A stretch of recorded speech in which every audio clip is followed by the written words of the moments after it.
and welcome to the Apex Legends Global Series. We are back, and it's match day 5 here in EMEA, which means after today, we will officially be at the halfway point already for Split 2.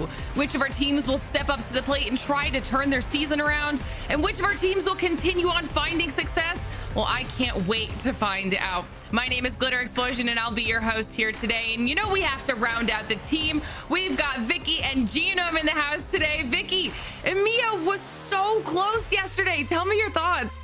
I mean, that was so crazy. Not only were they just points away, but we saw Cybercats winning with Pathfinder. I mean, what mix-up are we going to be witnessing from EMEA today, especially since time has flown by? I just can't believe we're already halfway down through the season, Glitter. Yeah, it's going to be a really exciting day. Definitely an important day for some of these teams, to be sure. Genome, could this potentially be the turning point for some of these squads? It absolutely could be. I mean, we've seen some teams already manage to turn around, you know, a horrible day one and come back and do incredibly. I'm thinking about Ninjas in Pajamas from an 18th to a 1st. Who will that be today? Look, I'm super excited to be here and to find out. Yeah, it's going to be a really good day of Apex Legends action in store, so I hope everybody at home, you are ready to get into it. Before we start talking about what we have on the docket for today, though, remember, this is an ALGS packed weekend, so let's summarize everything we saw from yesterday in case you missed it, because there's a lot that we need to go over. Some of these teams even playing again here today. The name of the game yesterday was just variety. We had a different winner for every single one of our 6 matches, and this was also the first time that we got to see our groups face off against each other again after now having thoroughly adapted to this POI draft system, Vicky, and it made for some really good games. Yeah, I mean, 6 different teams won a game yesterday. You know, Navi was nowhere to be seen until they were fast being late to the party in the leaderboards, where they won that big last game with a double 14 kills. But I think with the POI draft system and the different kind of styles that we're seeing some of these teams approach, even changing up their legend comp, it's been exciting to see how they've been able to adjust based off of those POI drafts. Yeah, look, even some of the teams who, you know, maybe we didn't expect to make as big of a splash, like Atlas, like Trojan, coming through there and did a really good job. Yeah, that's a really good point. And we talked about that too, how this has kind of leveled the playing field. We heard it in our interviews that other names, other teams are starting to really kind of shine here with the changes of that POI draft system as we take a look at our regular season standings as well. Right now, it is Gaming Gladiators at the top with 56 points, but very close on their tails is the newly named FaZe Clan, only 3 points behind. Passion UA, the team that won yesterday in our match day 4, behind them at 50 points, and it's just even closer as we move down. We saw Cybercats have a really strong performance coming in 2nd yesterday, and then the top 10 being rounded out by ANC Outplayed. One important thing to note, as you'll see, ANC Outplayed is on 2 series, so they still have an opportunity to get some points to jump up in this top 10 here, Vicky.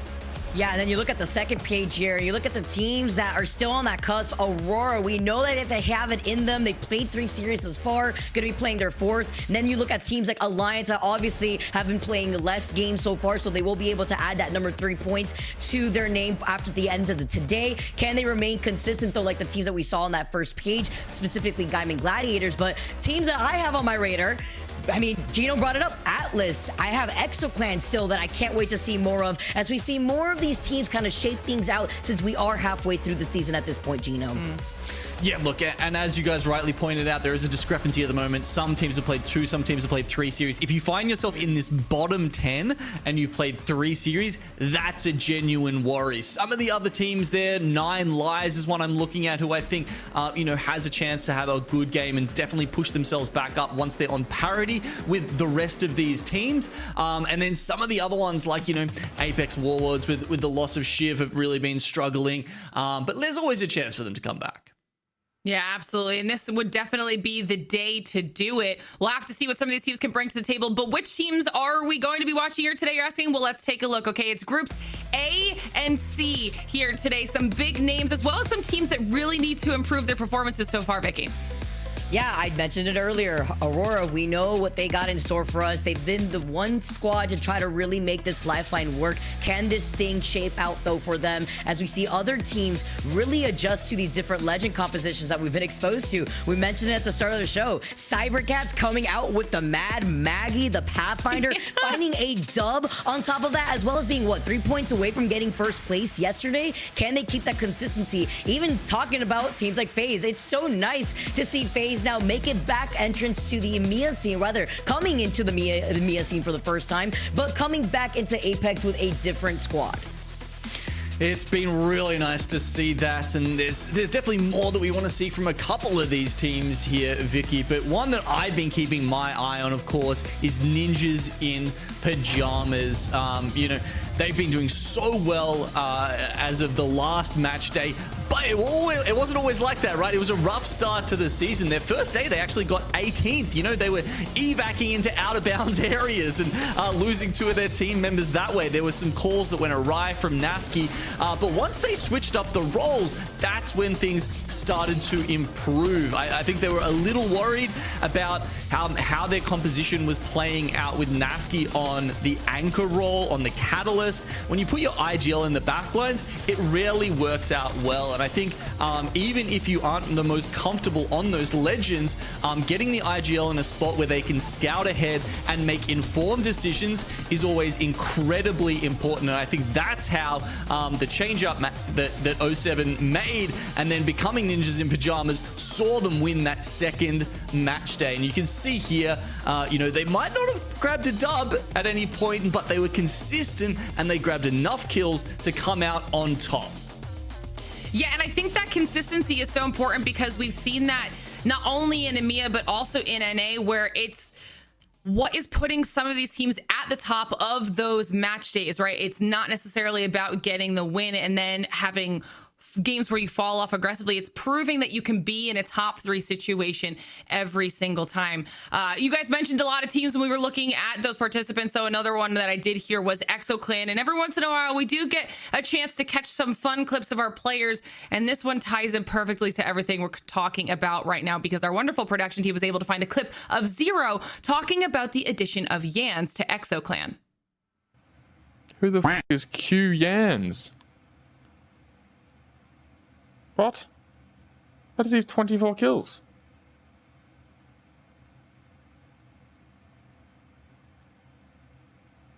What? On EXO? Holy f***, that brother's boosting! Swinny get a cheater? Swinny did not get a cheater. Yans is just built different here for EXO as they've made some changes within their roster, with Bryn retiring from competitive Apex and EXO trying something a little different with the Newcastle. We highlighted maybe some different legend picks that we may be exposed to in the EMEA region is coming forward, because EXO is definitely one of those squads that have decided to try different things. I mean, day 3 results, you have basically like what, 3.4k damage for Slayers. I'm matching that with Yans. EXO was able to win this game for the first game actually of the day on Stormpoint, and they were consistently within that top 5 on World's Edge back-to-back for the first 2 games of their day. This is a team that definitely can get the KP, but it's about the consistency in getting those placements and trying out these new things, and Yans just being cracked on this squad. As we take a look now at the Slayers card, 10 kills like I mentioned before, 3.4k damage in total. Slayers being another one to really match that alongside Yans, and Swinny essentially sending out his Pokemon to build up space for the rest of this team. Man, and what is it with Swinny and the picks? I swear every time that guy goes onto the legend screen, someone like nudges his mouse and he just ends up on a random character. Like Newcastle? All right. Listen, if they're making it work, they're going to keep using it. You heard Vicky say Cybercats are trying some weird stuff yesterday too, so I am here for those off-meta picks. I'm not mad about it at all. Another team that I do want to talk about, though, as they've really picked up their performance here recently, and that I'll be having my eyes on, is Go Next. And we were able to actually chat with Kashera a little bit about his split 1 motivation, about some team adjustments, and how he thinks the team is feeling so far. Definitely last split was a bit rough for me. Things didn't went the way I wanted them to. It hurted a bit to not be at the LAN, to see everyone playing and having fun and me having to sit at home, but it's part of it, you know. You can't win every time. You're not going to do good every single time. And I think I had kind of a break to actually rethink about my approach, rethink about what I need to do to be back at the top. And I think I'm doing that right now with Go Next. Really good team. My teammates are very, very young, very motivated, a lot of potential. And I think we are taking the right steps to be back stronger than ever.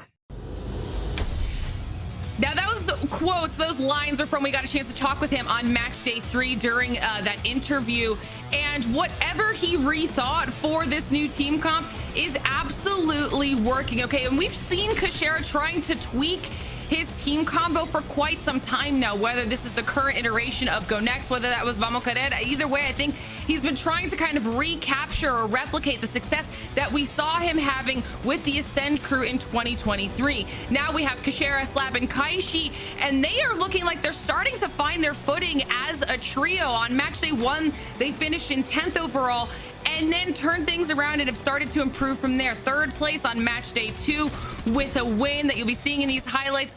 We got 5th place yesterday with a win in their 5th match on the day. So I feel like they're starting to have some snowballing happening, picking up that consistency, which we've talked about how important that is. And with Kashera on IGL right now, I feel like the only way is up for them. And the question is this the redemption arc for Kashera? He is arguably the closest any EMEA team has gotten to winning a LAN. And, you know, after missing split 1, he's going to want to come back on a mission.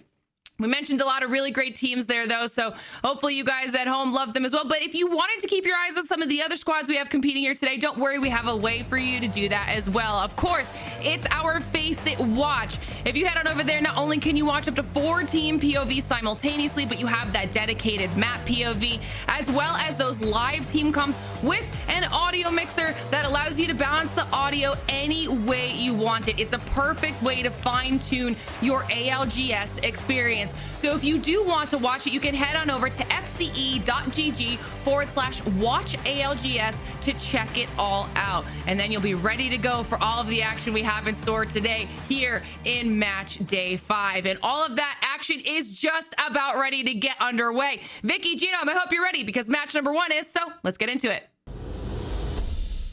Thank you so much, Glitter. Genome, I'm so glad to welcome you back here in North America after the action that we were able to see over in the APAC region. But now that we dive into another day within EMEA, we saw some shakeups yesterday. Man, these POI drafts have not disappointed whatsoever. What I want to see, though, more diversity in some of these end circles, okay? We gotta talk about it because we need to see some things shift our way, but what can that kind of go hand in hand with the teams and their decision on these different POIs as we take a look at that schedule for the day.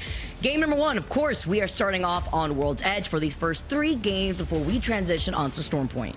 No, it's a super important point, Vicky, because the teams need to be taking that into account when they are looking at the POI draft system, right? I mean, it can turn a bad POI, you know, in terms of loot, in terms of position, into a really good one if you can just waltz in to the end circle game after game. So as we take a look here at where these teams are picking, maybe one of those will jump out at us. It's actually saying Alliance choosing Sky West after all the Skyhook circles that we've witnessed in the past already.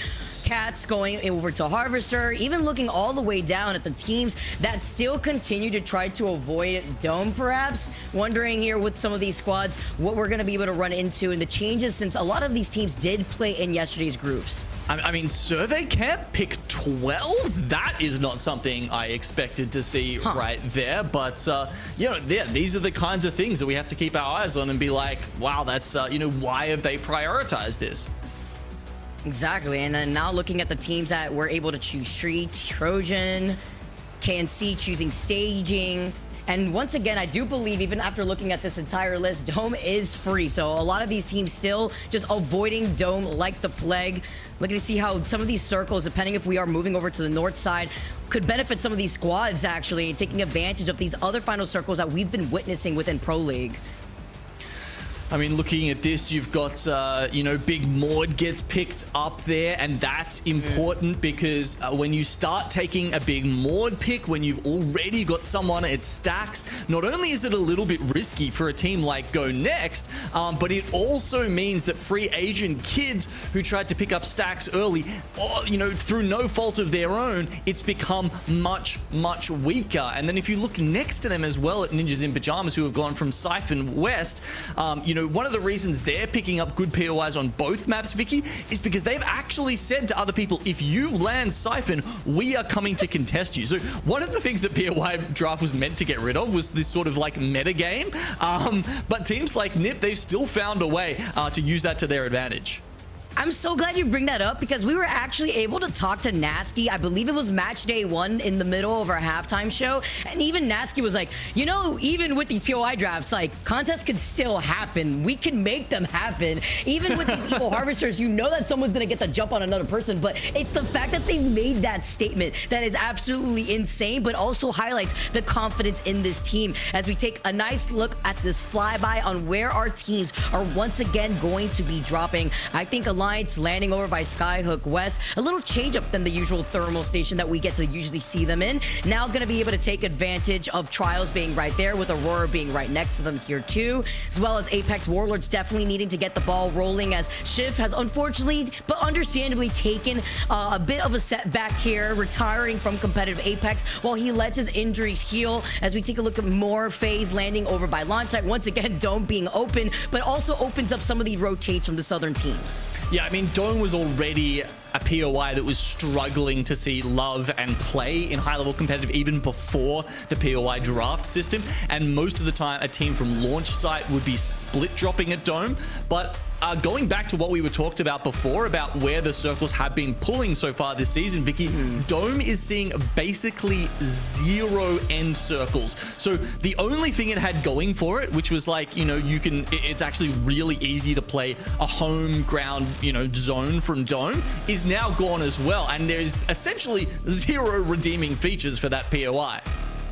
That's so interesting here too, because that also highlights why some of these teams that have seen advantage in picking these different POIs and which maps they prefer to have their POI on, their preference POI, also goes into play with the amount of circles that we've seen and the where it's been pulling towards that north side of World's Edge for the most part, right? Obviously, we don't see that at all over by Dome. So not only do you have lackluster loot, but you don't have that positioning advantage that you could really lean on to justify wanting to land in a POI like that. Also, talking about what we've witnessed already from these POI drafts, teams prioritizing on maps that they feel like they've had more lackluster results in getting a specific POI in those maps versus maps like where if they find more success on World's Edge, they don't care if they have a weaker seed and weaker advantage in those POI picks.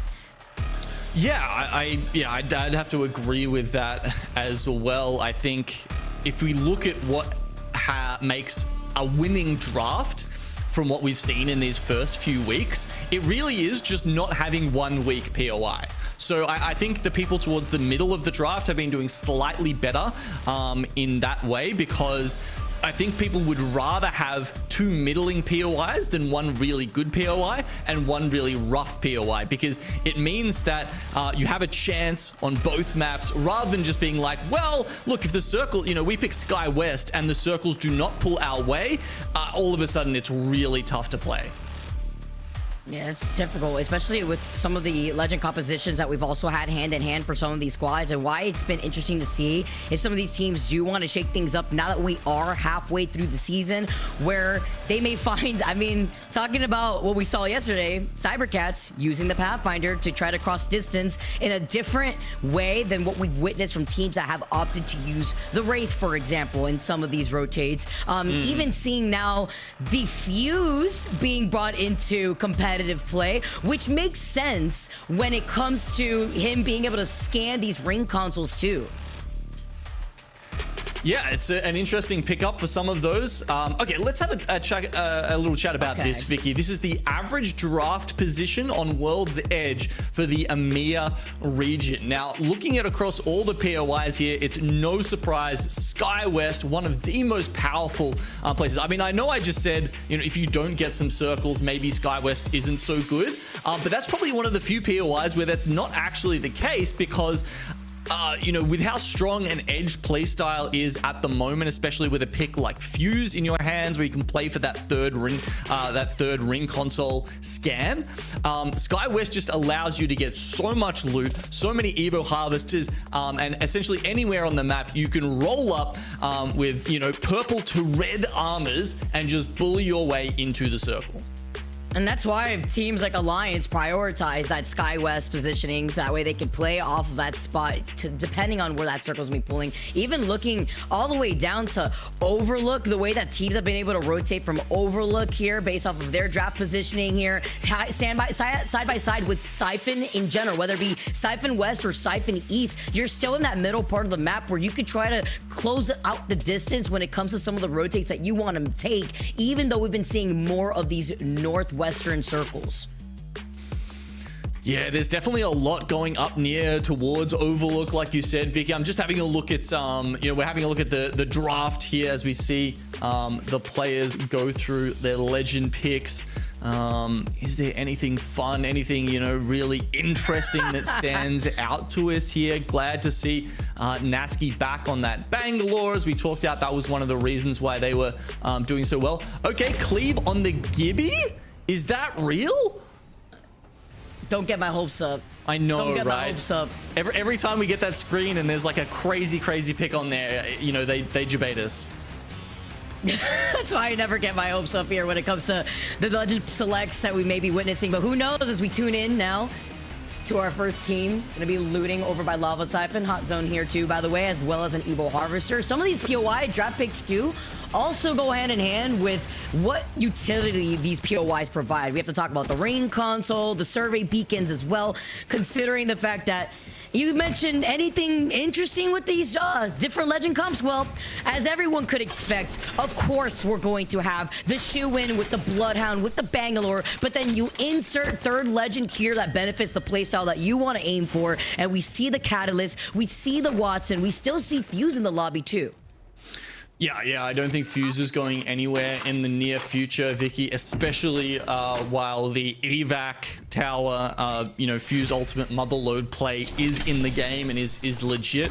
It's certainly seen quite a lot of controversy. That's one of the reasons why these players are picking that. All right, the legend pick page did not lie to us.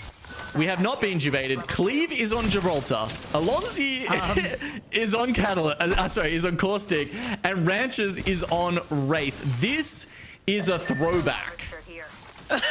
I was gonna say, what year is it? Like 2022, I want to say. Oh man, and what they're benefiting off of the circle pool here too. They'll have the survey beacon. Well, actually, no, they don't. They won't have that, but they will be able to at least hold this position depending on how all these other teams will start rotating into that circle. But all right, this is going to be a very interesting first game here, Gino. We were asking if we're going to get delivered another Northern Zone. Well, why don't we find Apex meeting us in the middle here? Yeah, we're getting another circle that's going towards the middle. You know, popping back to have a look at that atlas of where these kind of zones have ended. This one looks a little more southern. It's definitely not going to end, I don't think, anywhere north of Harvester. It should be on the other side of those mountains, Vicky. And I think it could end near the RVs outside the tunnel south, but more so recently, we've actually seen it end like within Monument itself, or at least within the southern part of Monument, so like sort of in the rocks and in that area where construction used to be. I've seen two versions of this circle, actually. Yesterday, I was able to witness a circle like this where it actually pulled towards exactly where you mentioned, south of Monument, but still on the train tracks by the rocks that exit out of the landslide tunnel. And that's a very tricky place to hold, especially early game, because you know so many teams are going to be looking at you. This is definitely going to be one of those circles where, depending on your legend comp, rotating there early could just be a death sentence. As we see Go next, lose out on Slab first. Ooh, Slab. I'd say probably one of the most improved players in Apex generally in the last 12 to 18 months here. Unfortunately, is going to be the thorn in the side of his team at the start of this game. I mean, you know, so many times when you see a player go down first, right? It's hard to say without seeing exactly what happened there, but you know, it's just that's the way to completely ruin your team's game for that particular match, right? And you know, being able to avoid that, extremely important. I know that sounds kind of general, but you know, it's really something players need to work on. Calling out a player in the middle of their rotate, Ninjas in Pajamas were able to capitalize. They rotated immediately from north of Lava Siphon, so that way they were able to pick up that player, and now they're going to be able to have two of the informations that they have over in Geyser. Even if it's a lackluster loot POI, it's the fact that you have the survey beacon and a ring console to benefit off of if your comp provides it. As we take a look at more of these teams here, looking at Landslide, DMS taking onto the height, as 9 Lives are actually right in front of them. And so many squads have already taken advantage of the multi-buildings that are in Monument for them to coexist in. Yep, quite a few teams up there, and then you can see DMS just holding it out over here on the height in Landslide. I don't know if any teams are actually going to rotate through here. Maybe later on, if they get held out at the Northern Harvester choke, maybe they try and go through the Landslide Vault Tunnel. Exo Clan currently just, you know, flitting around down near staging, and Harvester looking to grab some Evo Harvesters. Maybe that means they make a move up in that direction, but this is 9 Lives versus Aurora over here near the Skyhook Vault Tunnel. Team that has no issue taking a lot of these fights. So Rain popping that Beast of the Hunt, gonna be able to get that knock already, noting that there is a team in the distance, which was DMS, that have not moved from the high ground platform over by Landslide. I don't expect them to give up that spot here too. So Aurora feeling pretty confident and not only taking that free KP, but also taking some extra loot that they may have lacked after trying to rotate quickly from Skyhook West. Yeah, I mean, like, presumably they hit the survey beacon that was on Grandma's house there, got the information about where 9 Lives would be, and say, hey, we can just hold them out, sit here at the tunnel, and grab some KP that way. It doesn't end up in KP, but it's a good position for Aurora to hold, and especially, you know, suits their kind of play style of picking up early KP, leveling up their Evo, and then rolling in as that sort of final boss team later on into the game.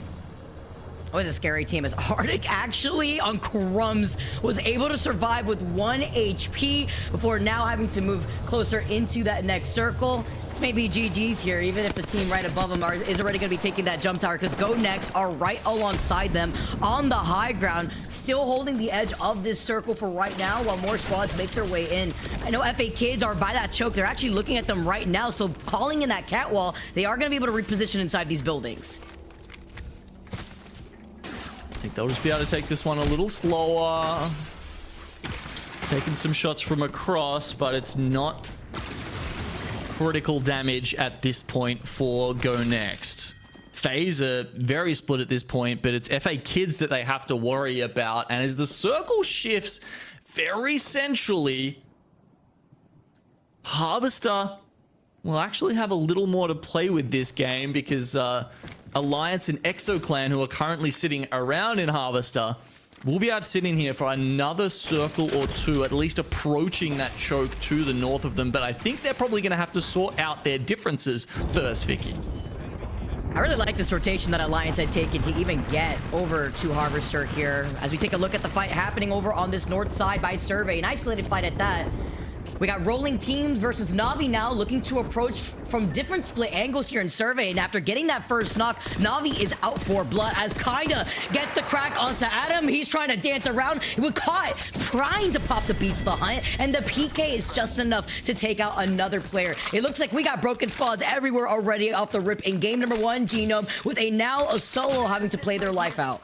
Yeah, and that's a really good call out about the ult there as well, Vicky, because it's important to get that ult online early, and sometimes if you greed it too much, right? I mean, it doesn't get extended anymore. The, you know, Nox will not extend your Beast of the Hunt. As we take a look at that central circle, it's going to benefit teams like Trojan and ANC Outplayed.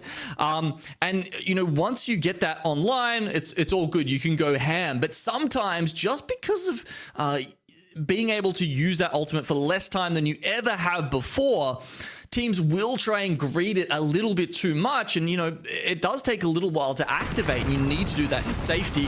So not popping it early enough, crucial error there for rolling teams. Now, as we take a look at Ninjas in Pajamas, let's jump into a listening to see how they try to navigate around the Bang ult, but also trying to get into that next circle while they feel pressured. Scanning them. Look at scan. Only got Almost cracked one, almost cracked cat. I'm batting. Cat got fried, he's about to dash another team. Nice. The black cat should be very low flesh inside, by the way, okay? I'm climbing up on this Dorito building. I'm looking for angles. Can we Someone's just running back up. for yellow? I think this is them running up. I see a bloodhound running up here.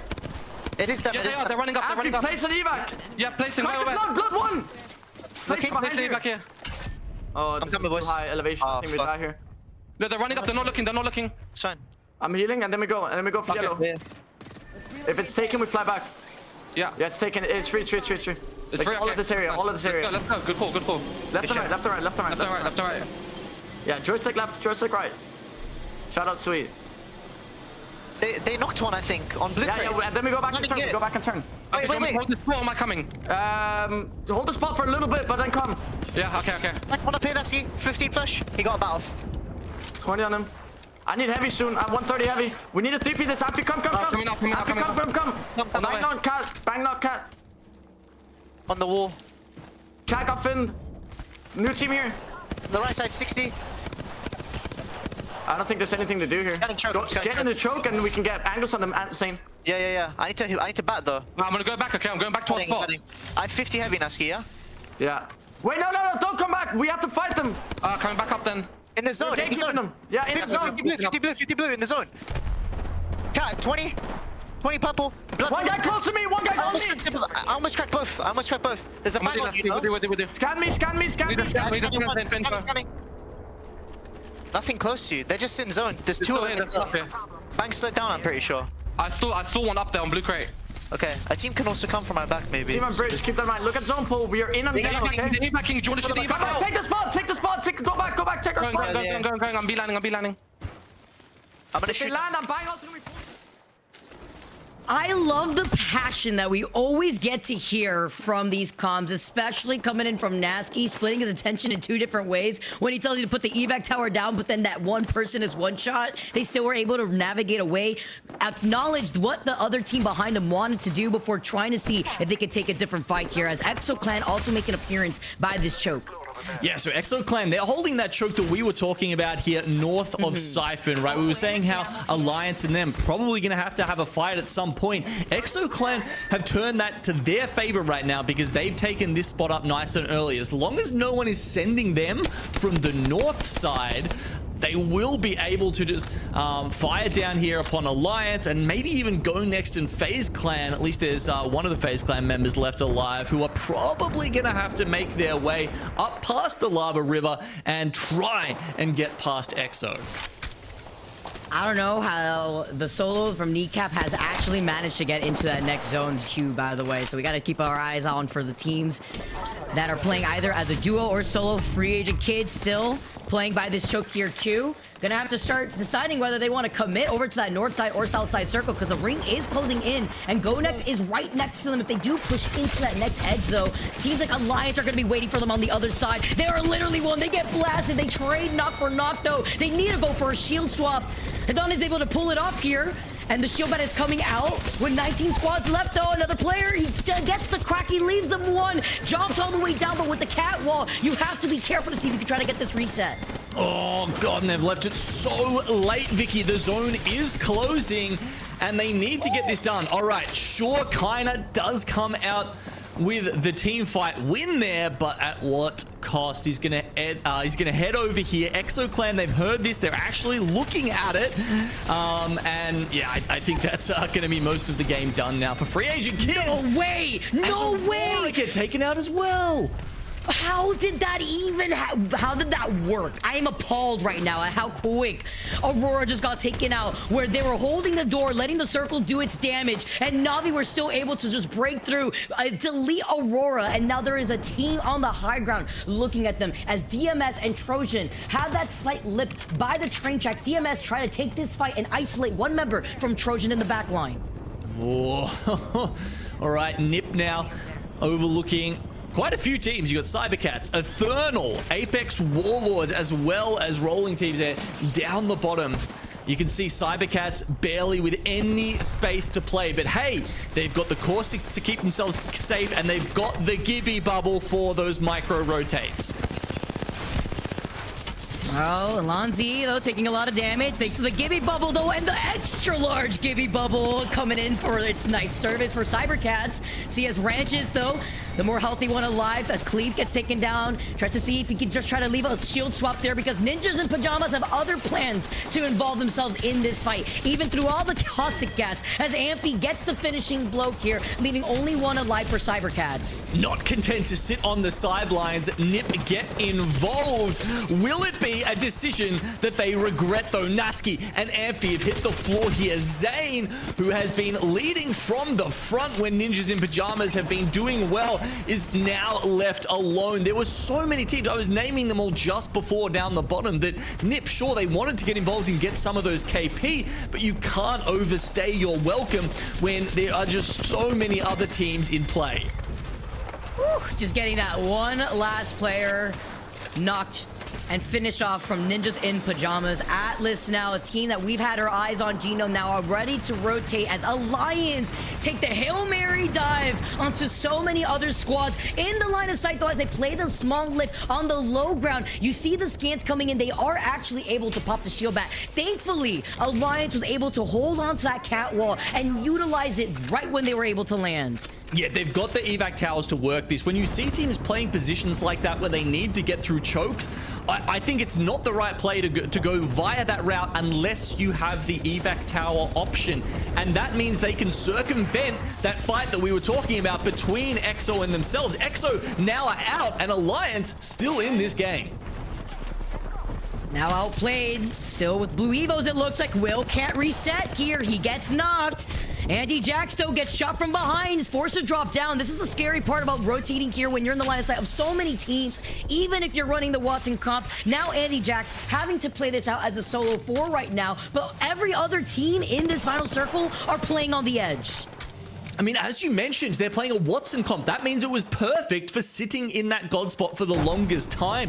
They get a little bit too big for their britches here, and unfortunately, now down to 1, and it's going to be the teams who took their time and upgraded their armors who get to push in. Not only that, they benefit from having the pylon in the RV. It's such a strong spot to hold. Alliance incredibly lucky to pull that off, and now in a fantastic spot to win this game. Christmas came early for Alliance out here. They're also going to just benefit all of these Watson fences here too, while they try to see if they can try to poke at any other squads that want to approach into Alliance's side. Remember, Alliance's whole rotation point from Sky West was to prioritize their pathing on the Evo Harvesters. That is always what Alliance likes to do when it takes their time in rotating into these circles, because now, look at this. They got the red Evos. They're playing off that low ground. They're able to fight their way into God spot right now while also holding 2 different split angles. Yeah, I mean, you know, you say it's Christmas. Someone else already set up the Christmas tree and the lights for them. All right, let's see if they're already unwrapping their presents and have a listen in with Alliance. They're all gonna fight on the other side. Careful left. Look right side. Yeah, good. Yeah, bagel them. It's only 2 there. You have nades? No, I think No, all squads are full. All squads are full. But it's All only 2 on the squads are right. full. Okay, he's probably on the other side. Here, stand him here. Yes. 60 cracked. Cracked 2. That's one. Crack all 3. Stand if you can. I can play with you. Yeah. No, go I'm going your flag. back. Go. Nobody to fight this. Fight this. Go to me. Swing left. I'm with you. Bang. 100 dead. Blah. Dead, on top. Guys, yeah, I'm reloading. Go right. That's it. Armor's up and reset. He's on top on you, on Hackers. Hawkins, watch out, Hawkins on you. They're both literally one. First one. New team, go back. Yeah, lost squad. Get the fucking solo. Batting. I'm burning. I'm burning.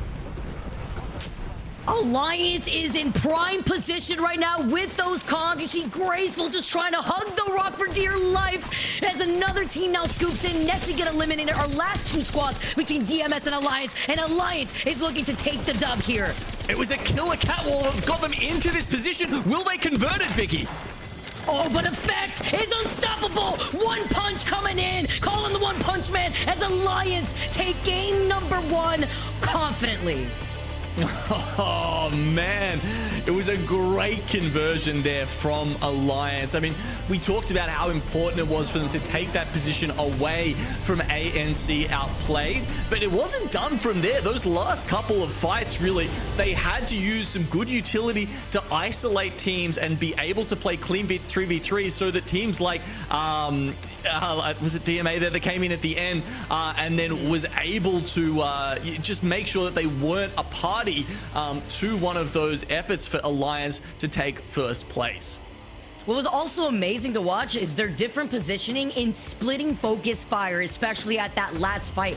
With Effect holding on to the high ground, you're forcing the opposition to literally look around like chameleons to make sure if they're getting focus fire from a different direction, that means that they have to now split that attention to wherever Effect is, while the rest of Alliance is just going to be able to take some free pickings there and some free shots while they're at it. So a great game played for Alliance. From the very beginning, I was highlighting how I really liked their rotation from Sky West all the way through Harvester, and the way that they were able to prioritize the Evil Harvester. Now on top of that, getting the KP that they needed as we take a look at the first match results, finalizing Alliance's dub with 9 KP, but pretty even KP split across the board, I would say, at least for our first 3 squads here. Even looking at Nessie with 7 KP.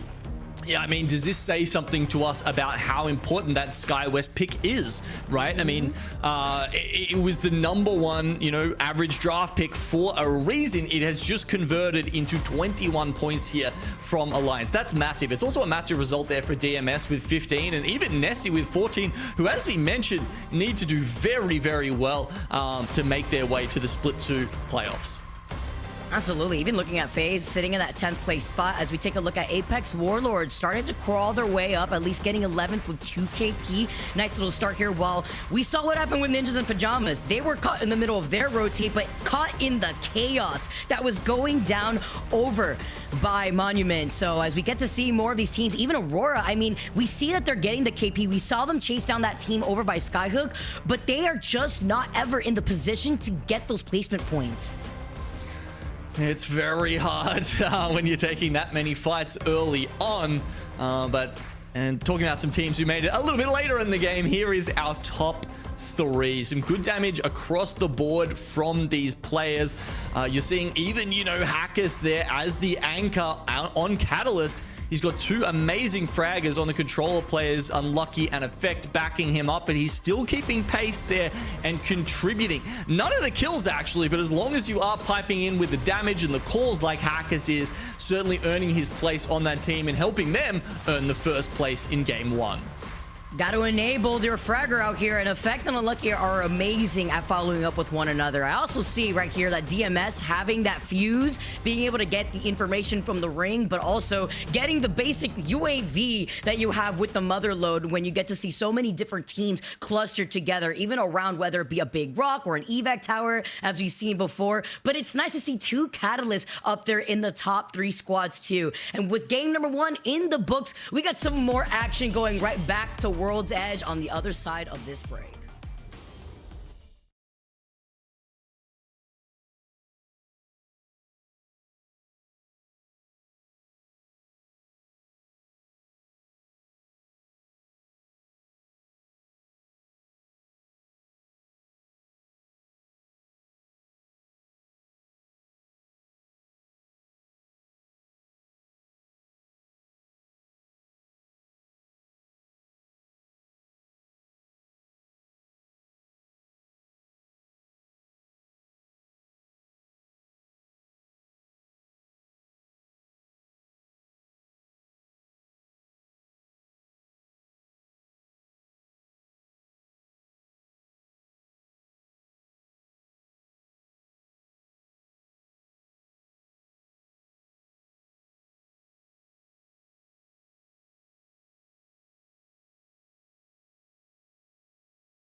Welcome back to the Apex Legends Global Series, where we just wrapped up match #1 of match day 5 here in EMEA, and it was a really cool start to kick the day off as we get ready to then go into match #2. Before we do that, though, let's take a look back at some of these final moments. And This was actually massive for a lot of the teams. We talked about how this could be a turnaround week for some of them. Alliance was a team that was kind of at the middle of the table heading into today and starting off the day with a bang, to say the least here, Genome. Yeah, they were a team who, you know, we always would be betting on them coming out at the end of the season, making land, doing well there. But, you know, they do have to put in the work during the season. So I think, you know, maybe a big day is on the cards for them here as they look to make that a little more certain. I mean, you guys even mentioned it when you were casting too.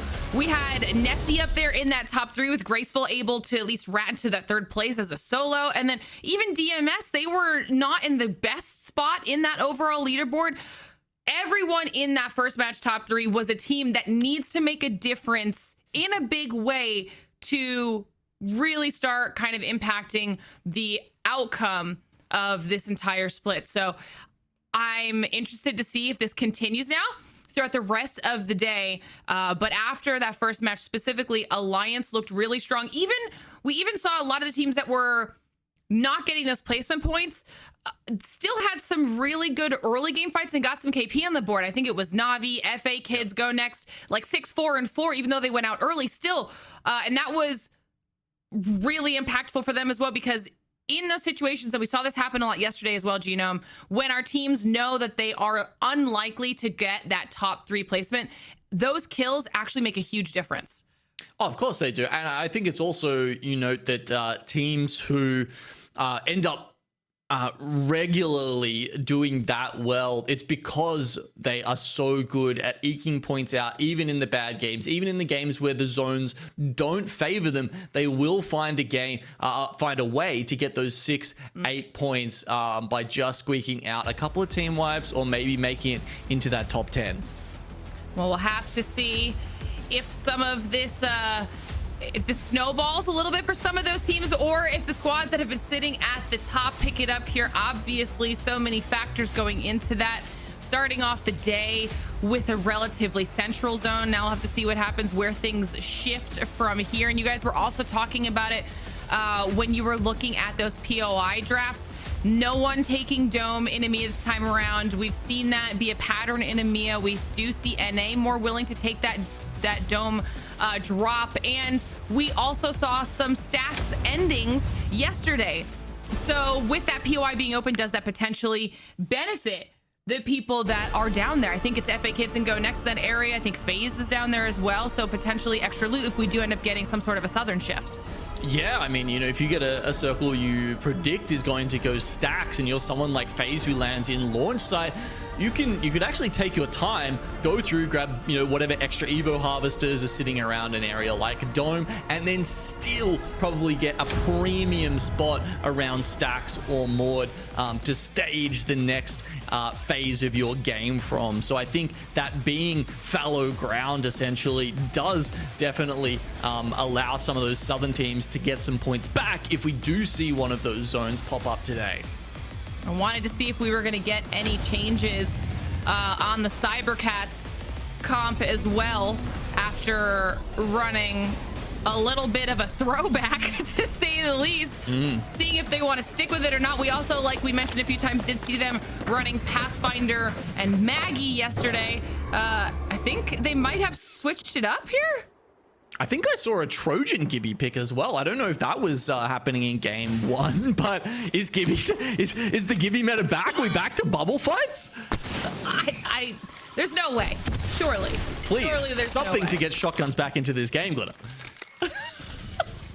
Well, we'll have to see what happens here with both of those teams as we jump on board with the winners of last match, Alliance. And you guys mentioned, obviously, they have the #1 draft pick right now when it comes to that POI up at Sky West, being able to get themselves very looted up.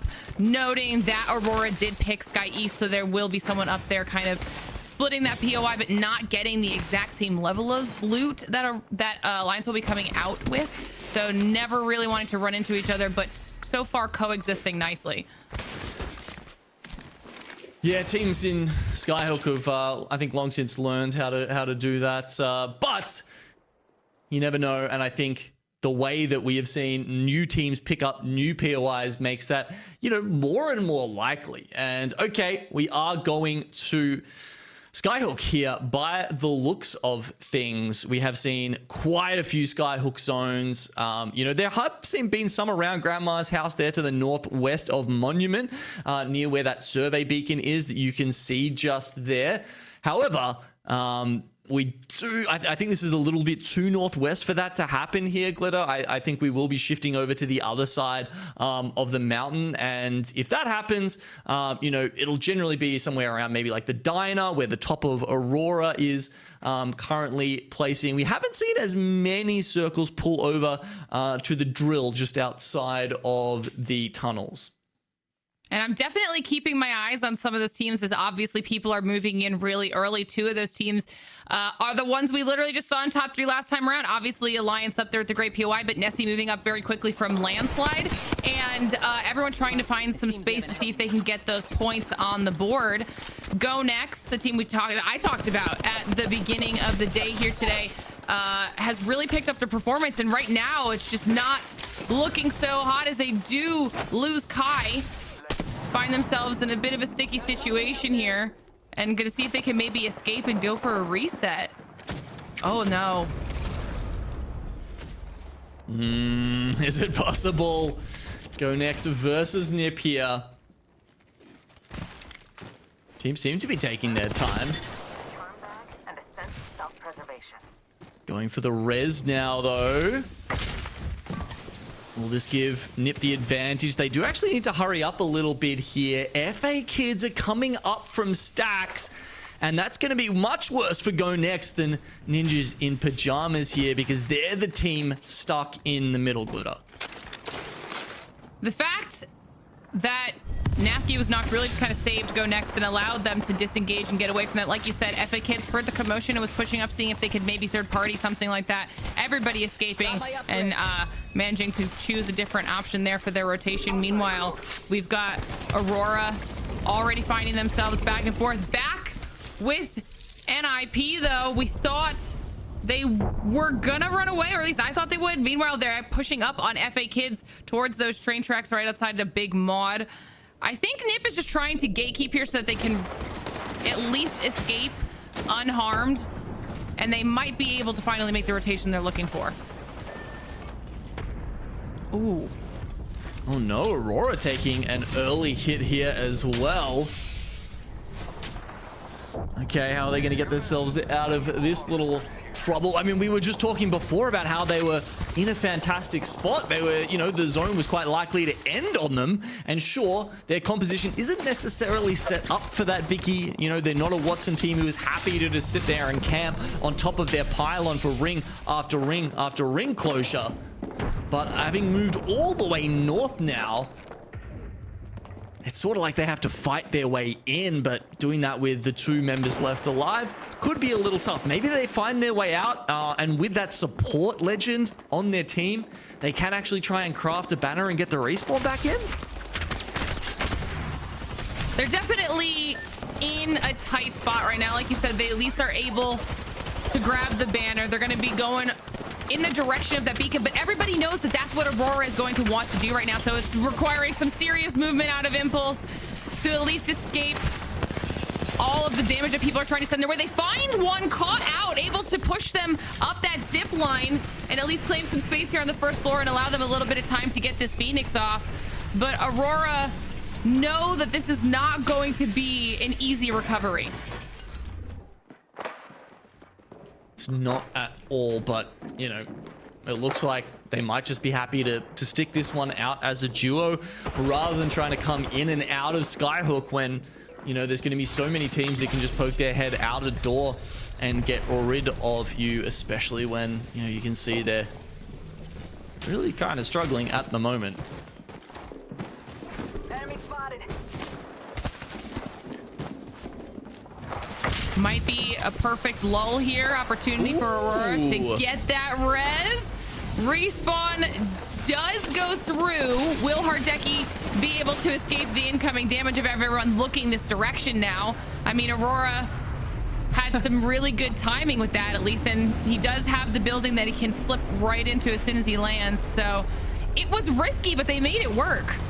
Yeah, I love how the ghost of Hardeki was just sort of sitting on the floor there before he even respawned in, but he does actually make it in there, and that's super important here from Aurora. Even, you know, as they stick in here, obviously they're not going to have the most amazing time in terms of loot. You know, he's just come back in. You spawn him with 2 cells, 2 syringes, and nothing else. A little bit of ammo there, but being able to occasionally spawn in some care packages and just grab, you know, a couple of bats from that at a time, not having to worry about health meds, I guess, with the dock drone up, may actually make this doable for Aurora, but it's gonna be a hard one for a team who would prefer to be pushing into zone a little bit later. Yeah, at least more doable than it was when they were just a duo. And it might be a situation where those tippy taps do come in very useful if they're having to fend off a lot of these teams in that general vicinity. Everyone trying to look for some building space. Meanwhile, trying to see what Na'Vi have found themselves in. You can see that they're on that northern side, that northeastern edge of where that next ring is going to shift. And look how congested it is, because everybody knows just how important it is to get in there early and kind of predict where this is going to pull. And you could see a couple of those teams that went super far north, just a little bit off, and will eventually have to move in. And I think that when that push, that collapse starts happening, is when everything gets really chaotic.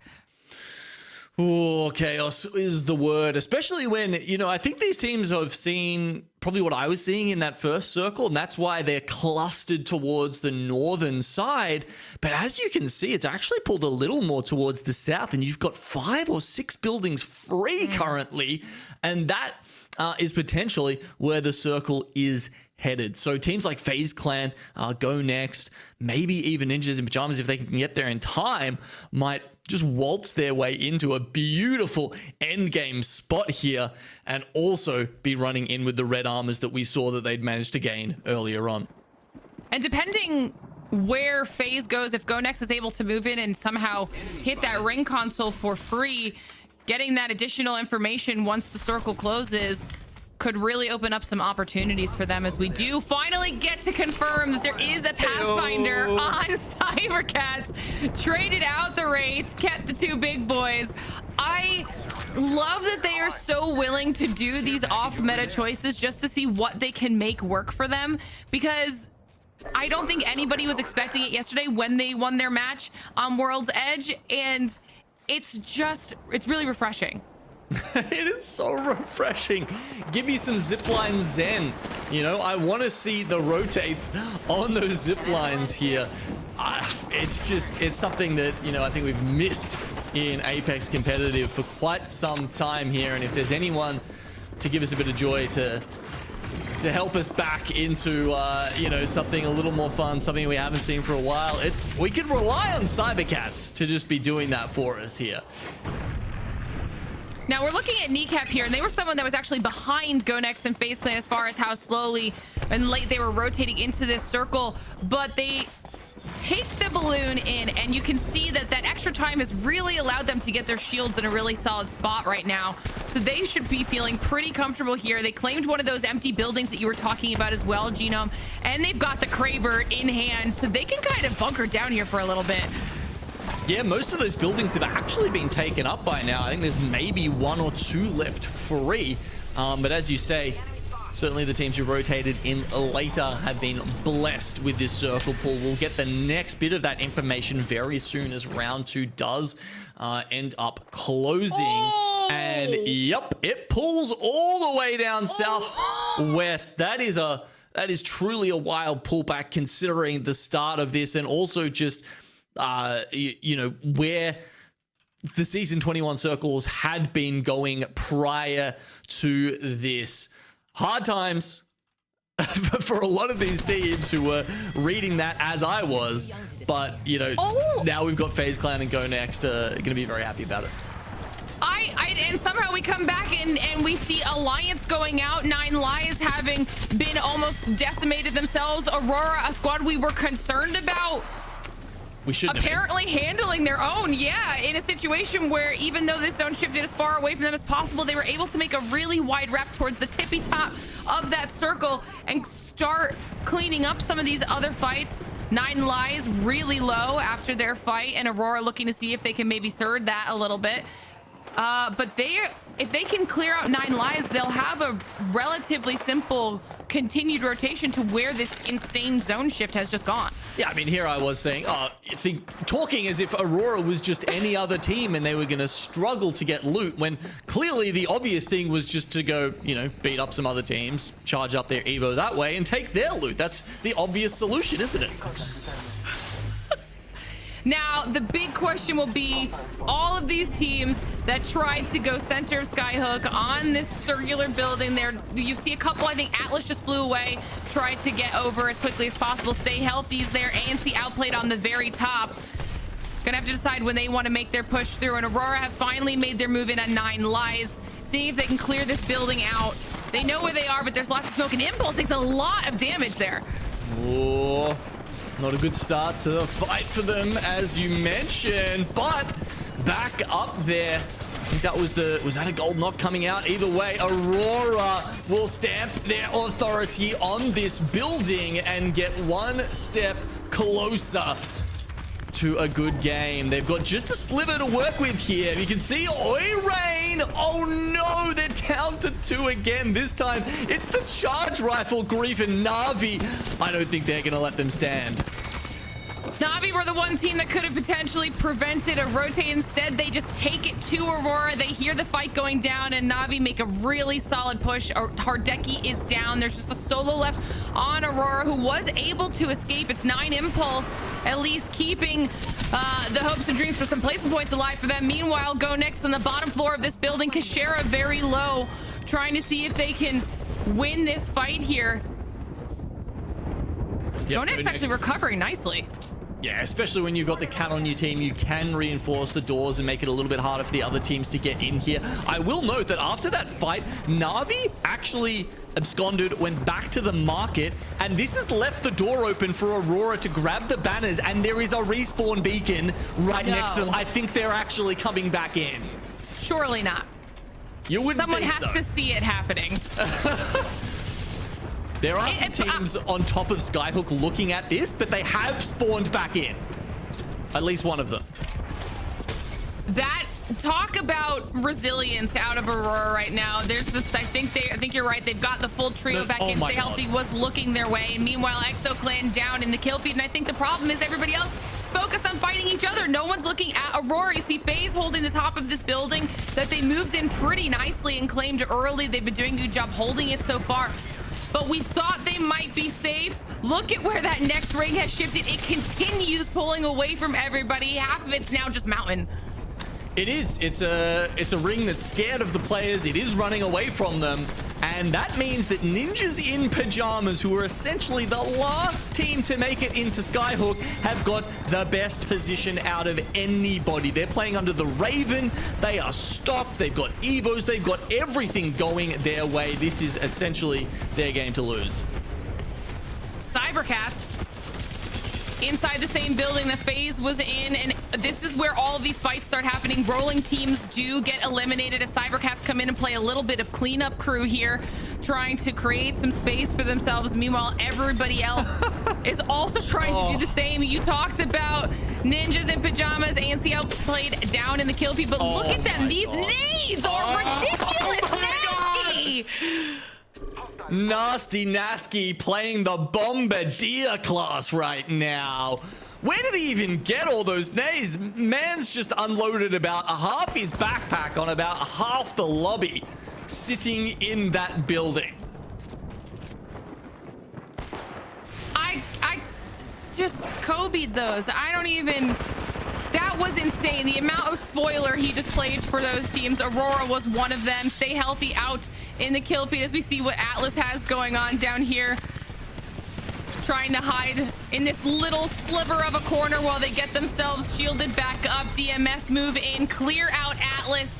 Everyone is starting to drop as this collapse has been continuing on, and it has not been kind to some of these teams. It's been a rough one. It's crazy to think there were about, like, I don't even know how many teams in that building, the Survey Beacon one. So, currently, Alonzi is the only player left there. I mean, you can see all the death boxes. There's been like 5+ teams eliminated in this one building, and none of them currently are left to stand. Trojans actually moved outside into the little depression just outside of it, because that's going to be in the next ring, whereas I think only the tiniest sliver in the corner of this building is actually going to be there.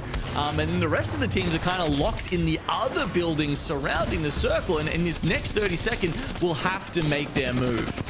There's just lots of solos going down. FaZe is now out. DMS looking down the solo on Navi also goes out. DMS trying to clear out that entire half. There's only one more solo left for Cybercats now in that building that DMS have to deal with. Meanwhile, we've got Go Next, who have been holding this side, the eastern edge, pretty well for themselves. They do have Kneecap to contend with here. Cybercats, that solo. Alonzi finally down. DMS having cleared out some space around themselves. Go Next take a lot of damage, though. As soon as they try to peek, Kneecap go down. Slab is next because Cher only had 1 health, and Go Next is now out as well. Tough there from Kai. Doesn't know the timing of the opposing cap walls, you know, the Dark Veil, and so as soon as it goes down, they take a little bit too much damage without the option to retreat. Nip here are getting really into it. And as we talked about, they had everything in this circle go their way, and they'll finish it off in the blink of an eye there. A great win from our team, looking to capitalize, and they've come up so big in, you know, as we've progressed throughout the split. There was just no escaping Nip in that situation. I mean, they had that 2-1 split going on with Nasky on that off angle with some insane nades. So as soon as teams like Go Next tried to push out of their building, yeah, their wall blocked on the right side from DMS, but Nip was just waiting in the wings on the other side as they couldn't escape. There was no safe space for them. And Ninjas in Pajamas just played that so flawlessly. That's what we know they can bring to the table. That's why they're now under that new banner of Ninjas in Pajamas. That's why you talked about them at the top of the show, Gino. Yeah, exactly. You know, Don's been helping them through making some good changes there on that team, and that just shows you exactly why. I mean, I think we've got to call out the zone luck a little bit there. You know, if that had have gone where we expected it to, it would have been a much harder road from Nip. But you know, sometimes RNGs just lays a zone in your lap, and you take the win. We take those. It was a really fun match number 2 as we take a look at those results and see what that means for Nip. 11 kills for a 23-point match number 2. That is a big game. But once again, we're seeing these teams along the way picking up massive KP. I mean, 7 for DMS, 7 for Go Next, 7 all the way down there for FaZe Clan, 6 for Navi. The aggression right now, these teams are not letting up. A couple of lucky 7s there, but I mean, damn, man, that 11 kills is that is huge for Nip. But yeah, looking at the bottom 10 here of our second game, we can see Aurora. Look, honestly, those 3 points were very hard won. I mean, I know it's not a lot, but if that makes the difference between a couple of spots there for them, I think they can appreciate how much they worked for that there. And then you got other teams like Nine Lives taking out a win. You know, Nessie unfortunately falling off, no points there in the second game after their very you know, impressive performance in game 1. I think that was mostly a result of the aggressive zone shifts for a lot of those teams as you get a chance to take a look at some of the stats here. 6 kills on Nasky, almost 1,600 damage. I think at least 50% of those kills were in fact frag kills.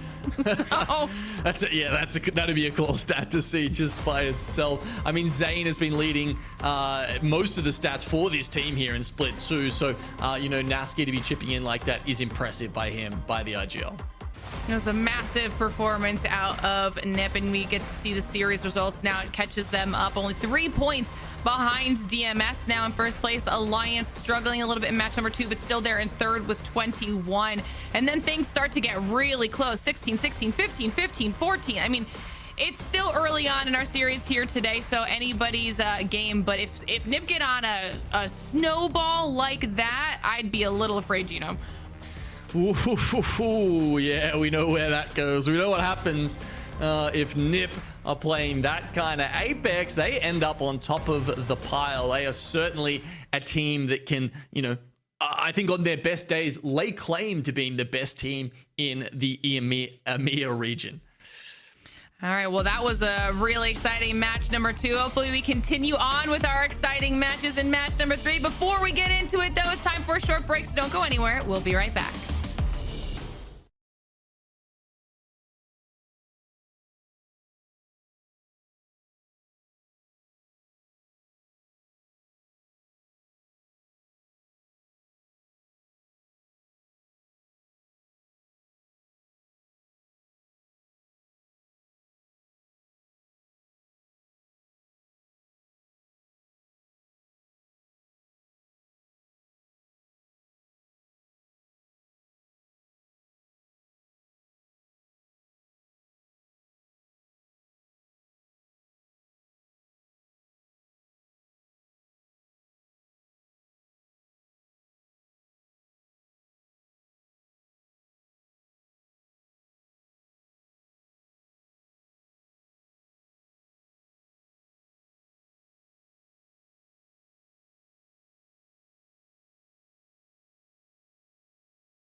Welcome back, everyone. 2 games in the books, Genome, and we got so much more action to go. Guys, ninjas in pajamas, they take that dub, but can we talk about the circle shifting all the way?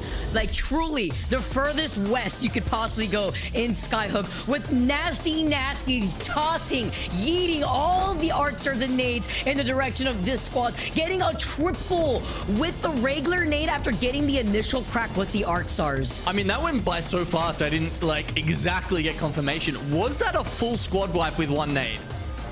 It looked like he got, what, 3 cracks originally? He funneled them out when the circle closed in, and then the regular nade had 3 players on that feed, so that's what it looked like, the squad wipe right there. But that is insane, but also way bigger to see how that was able to give them the actual advantage to engaging on that final fight. They knew already at that point the team playing underneath was already going to engage on their own fight, so they were able to just jump in and clean up what was left of the lobby, whoever came out of Skyhook after that.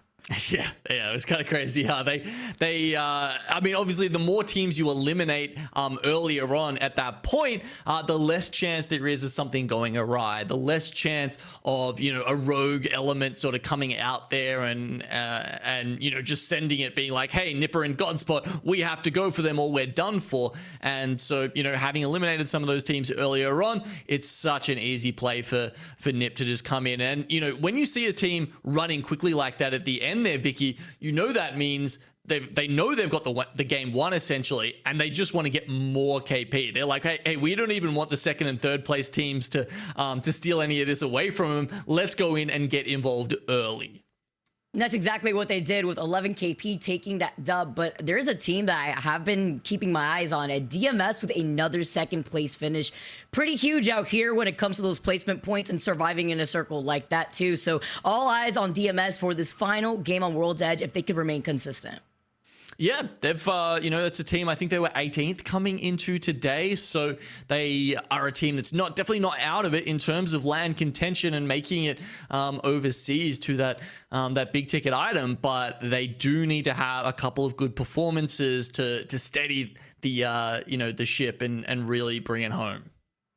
Yeah, I mean, that's the one way to start things off, especially with some momentum being built up for that team. But it's not a dub in their name for these first 2 games, especially for Alliance. I mean, literally 100-0 for that match number 2 after getting pinched between, I believe it was Aurora and 9 Lives. As we take a look at game number 3 once again, hopping onto World's Edge and seeing where this next circle could be taking us. where will it go? We've had two quite different ones already, which has been a little bit nice. Hopefully we can spread it out a bit more. I mean, the fact that we have been going to sort of, I want to say some, you know, quote unquote old school spots like the RV in the southwest of Skyhook.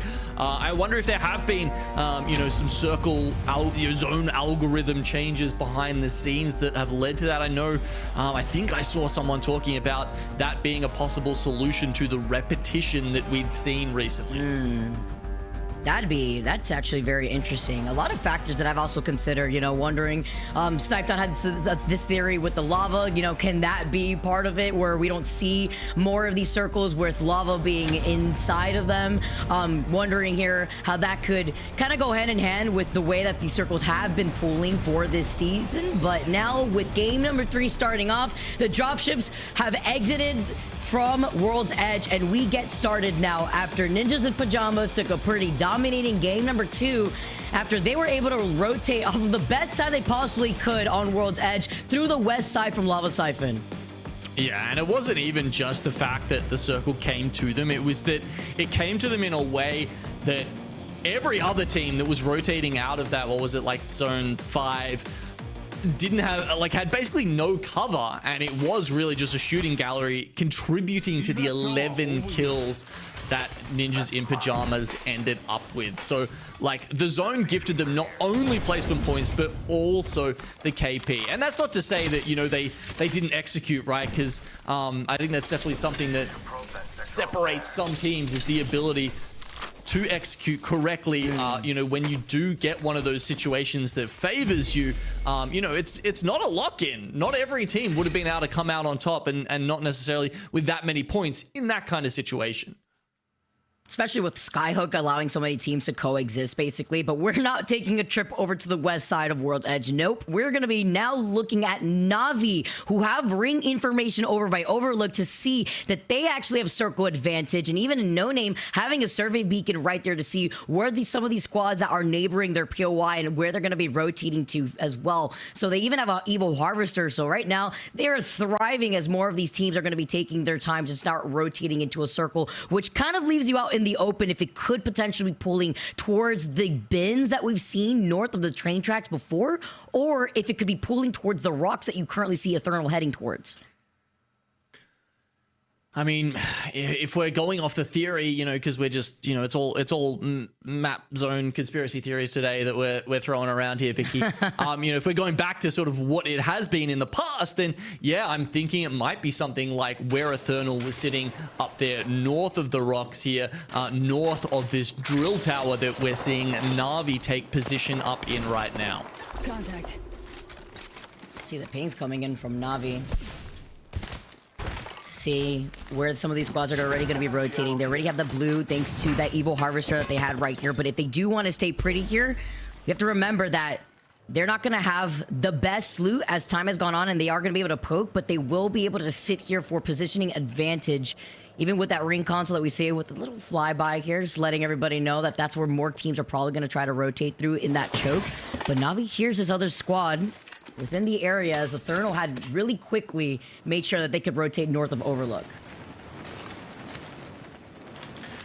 And yeah, north of Overlook, I think, is a good bet, as we were just mentioning there. Henchman, I think he might have been one of the players highlighted in some stats posts we had on the subreddit or recently, as being a player who's you know, maybe slipped under the radar a little bit so far, but has a chance with Na'Vi to,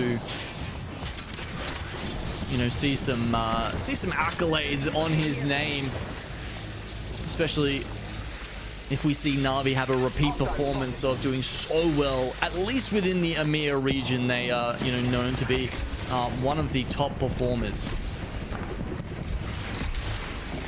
Gotta expect more here from the team that's currently sitting in 7th after the last 2 games. There's more of these squads with those different compositions, especially with the Watson bunkering down for where they could be in a better spot in this final zone. Squads now flying in, trying to see if they could find a building at the very least over, but they've lost out on Will as they land the triple take, taking him out in the middle of him flying through. Ugh.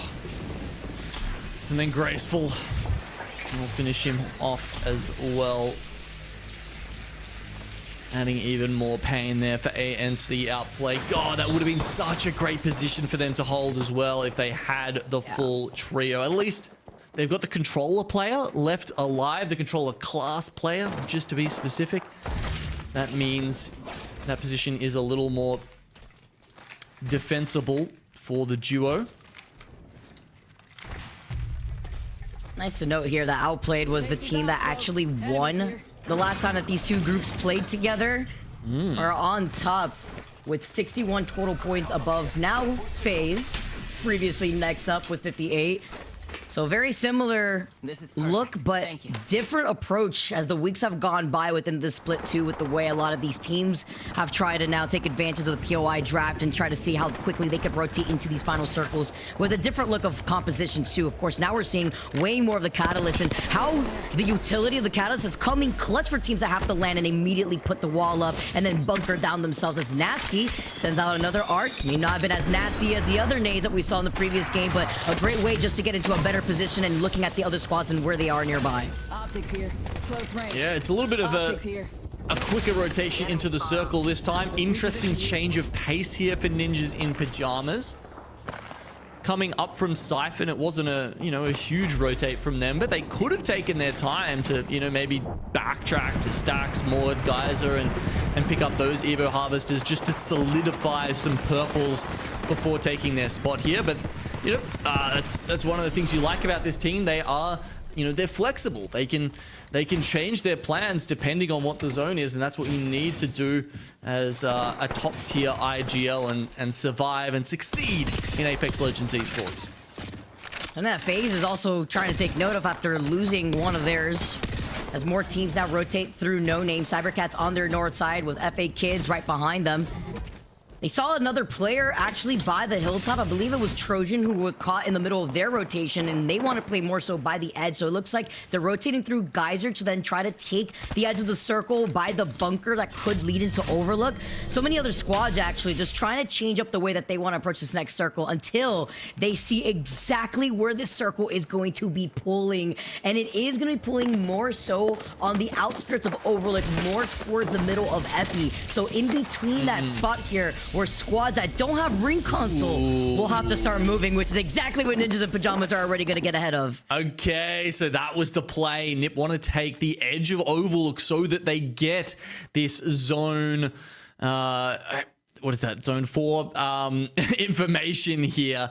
So it's the late ring console play. And that means Nip have realized that everyone who was banking on the rocks, like we were talking about before, like inside Overlook, they're all wrong. And Nip once again have the option to get into zone where nobody else is. It feels like they're these, I don't know, super secret spies who just always have, cracked the code and are one step ahead of everybody else in terms of information and how that allows them to play out these late games. What's great is that Trojan was able to do the same thing except with the ring console in Geyser. So even if it did keep pulling towards Overlook, they had a 50-50 rotate whether they wanted to approach through that choke by Geyser or even take the roundabout positioning through Overlook. And now, knowing that it's going to be pulling more so towards the northwest side of Overlook on the outskirts, which is very open, they're already taking a nice position, taking the evac tower, so that way they can start rotating just like Ninjas in Pajamas did right there after they've landed now on the bottom floor of Tunnel. Yeah, exactly. Same exact,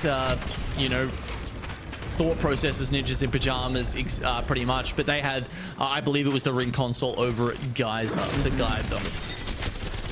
Now starting out this fight right through the catwall, though, and that's exactly why you say the catwall right when you come down from an evac tower, but it's catwall for catwall. X marks the spot and yeeting all the nades in the direction where they predict the team is going to be, just waiting to see after he pops his head out of that catwall if they can get into a better position. But the random shots know exactly where they are, having to avoid another nade, and they do not like this fight right now. Backing away so that way they can get the scan, but they left Amphi. Amphi with a slower rotate, even trying to get away in time, gets knocked first, and this plan is crumbling from Ninjas in Pajamas. That's so tough from them. So Nip there actually trying to use the underpass there as a way into this next circle, or a little bit of cover, I suppose. And yeah, unfortunately, some lucky shots through the cat wall there are going to scupper their plans for Zone 3. Risk that you take here as a Beast of the Hunt was activated. We just saw a beam on the other side as now we look at Grandma's House. Alliance looking to keep 9 Lives and maybe get a little bit of revenge after what happened in the last game here too. But 9 Lives does have a slight advantage with the red Evo playing underneath now. So Alliance give a little bit of damage with the thermite. Looking good in terms of loot here too. I mean, he's got the gold energy mag on the Volt, still trying to put in some extra pressure. You see the scans as well. And they're just going to try to take advantage of this rotate. Maybe if they haven't already grabbed the Evo Harvester, get that too here on the other side. But 9 Lives are going to be taking way more of this ring pressure before they exit out of the building. Yeah, how long are Alliance willing to stay there, to commit, to lose their own meds to try and hold 9 Lives out? Exo Clan a little bit further in here. They're right in the thick of things, actually. They got Nessie and Trojan nearby. No Newcastle today, but they do have the Horizon on Jans, that pop-off player that we highlighted at the start of today. I mean, when you have a heavy fragger coming in to really start opening up the fight, best to have Jans on that Horizon so that way they get into a better position, which is very interesting considering the options that more of these teams are going for the Control Legend pick for that third. Insert once again the Watson, the Catalyst that we've been seeing too. Even the Caustic, especially on World's Edge, since you play in these much more close range fights inside these buildings. FaZe again in trouble though, with EXO having the high ground over them. Another team looking at them from the other side here too. Nip though may have to say goodbye. Back to the lobby Zane goes. He was the last one alive and it was only a matter of time as Aurora was chasing him down. Oh, such a shame as well. They'd found their way into an awesome position, but a bit hard to hold that out in that kind of situation with 2 players. Aurora, as you said, on the north side there, looking in. They'll be pretty happy about that. And Exo Clan as well, if they can get to the bridge that they're near. I mean, teams definitely like playing this little bluff here because it allows them just such good vantage points and also blocks off a lot of their backside, so you don't have to worry about it as much. The anchor player, can come pretty easily when teams are coming behind them, but if they then make that move to the bridge, eventually it'll sort of lead them towards the train cars, and that's roundabout where this zone is going to end, Vicky. Oh man, pulling towards those rocks that we were looking at, but more so by the train tracks right smack in the middle of where everybody is looking. DMS have already taken that position, and Rolling Teams are the other squad that has found that train cart. And it's Na'Vi right now are trying to plan their next move. Let's jump into a listening with Na'Vi as the circle closes right behind them. Team going up. Going up. Fly below, maybe. Fly below. Playing below. Below. It's fine. I'm on the platform below. They left platform, by the way. It's fine. Yeah, we're fine here. Just play below. I wasted all. It's fine. One team got in the open. Solo. Any Kobe's? No, right? Look, just look, guys. Climb up to me. I knock one here. Okay. Coming up. Coming up. Come up. He's behind this rock. My knock is behind this rock, okay? Yeah. Zone is still coming to us. You can just keep playing below. What about? They're getting shot from fucking... What's up, bully? You can play below, guys. You can play below. I'm smoking outside. We're fine. Just survive. All we have to do is survive. Do we have something to play? I got my kill. Nice. You can scan up front if you want. Sure, just scan for info right as well. Oh, well, let's scan forward first. All good. Do you have ALGS? But yeah, I can like swing left on timing. Listen, I can swing left on timing. Wall backside, and we stick to the wall. We stick to the wall. Yeah. I think you wall from like here straight forward. Okay. And then just play forward slow. But with some passion in those comms, screaming all around to see where they could go next here. We're gonna have to tune into that squad to see how they're gonna be able to exit from the squad that's right on top of them. 3 other teams in their line of sight as FaZe have managed to make the comeback. They have managed to get all members back up, looking to see this other squad that's neighboring right in the truck alongside them. Yeah, well, look, if you if things are going wrong, then you know that those kind of comms are what you expect here, and they are going wrong for DMS here as ExoClan moves in to take their position. They had such a great start to this lobby here, but unfortunately, ExoClan are going to end their chances here in game 3. Oh no, even with the lifeline care pack to block his back, Aurora go down. Exo was on the other side here as Alliance gets the revive.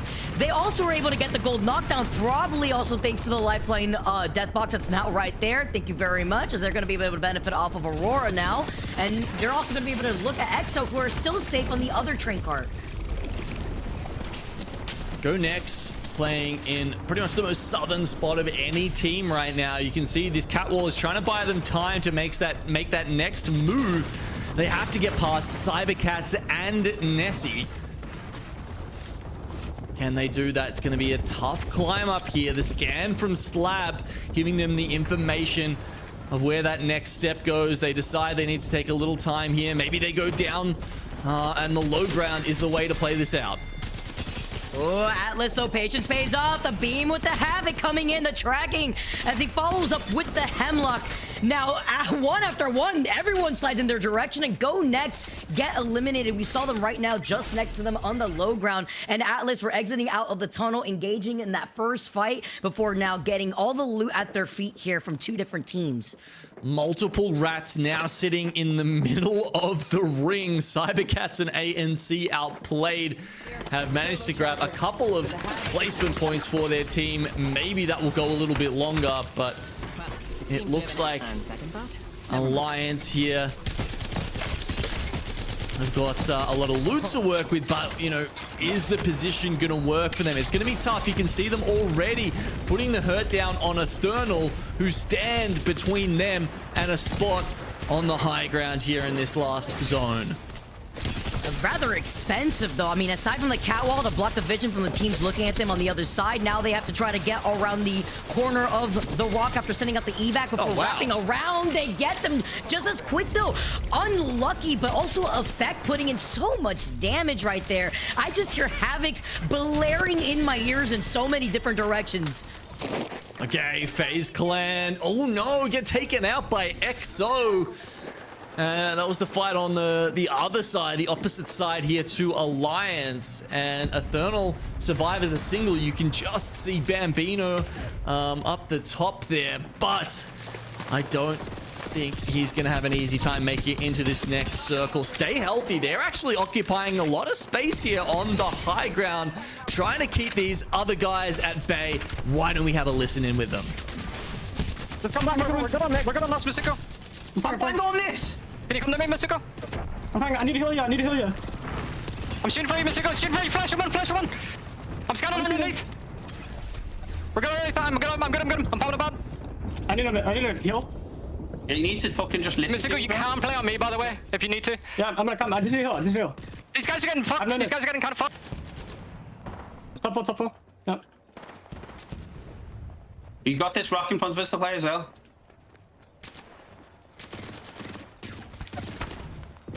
I have no gen for a bit. Okay, that's fine. Just chill. When I say come back to us, just please listen to me, bro. I need ultimate still. Has anyone got one? Would it? No. Nothing. Okay, I might have blood ult. I'm not sure. I don't have bangled. I don't have bangled.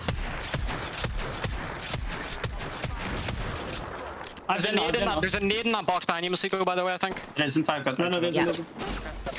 Stay healthy. They're trying to make that survey camp pick work here. One of genuinely the most perplexing POI draft, spots I have seen so far. A first pick, and I think it was number 12 for survey camp. It had me confused, but if they walk away here with a win, Vicky, maybe they are vindicated in that choice.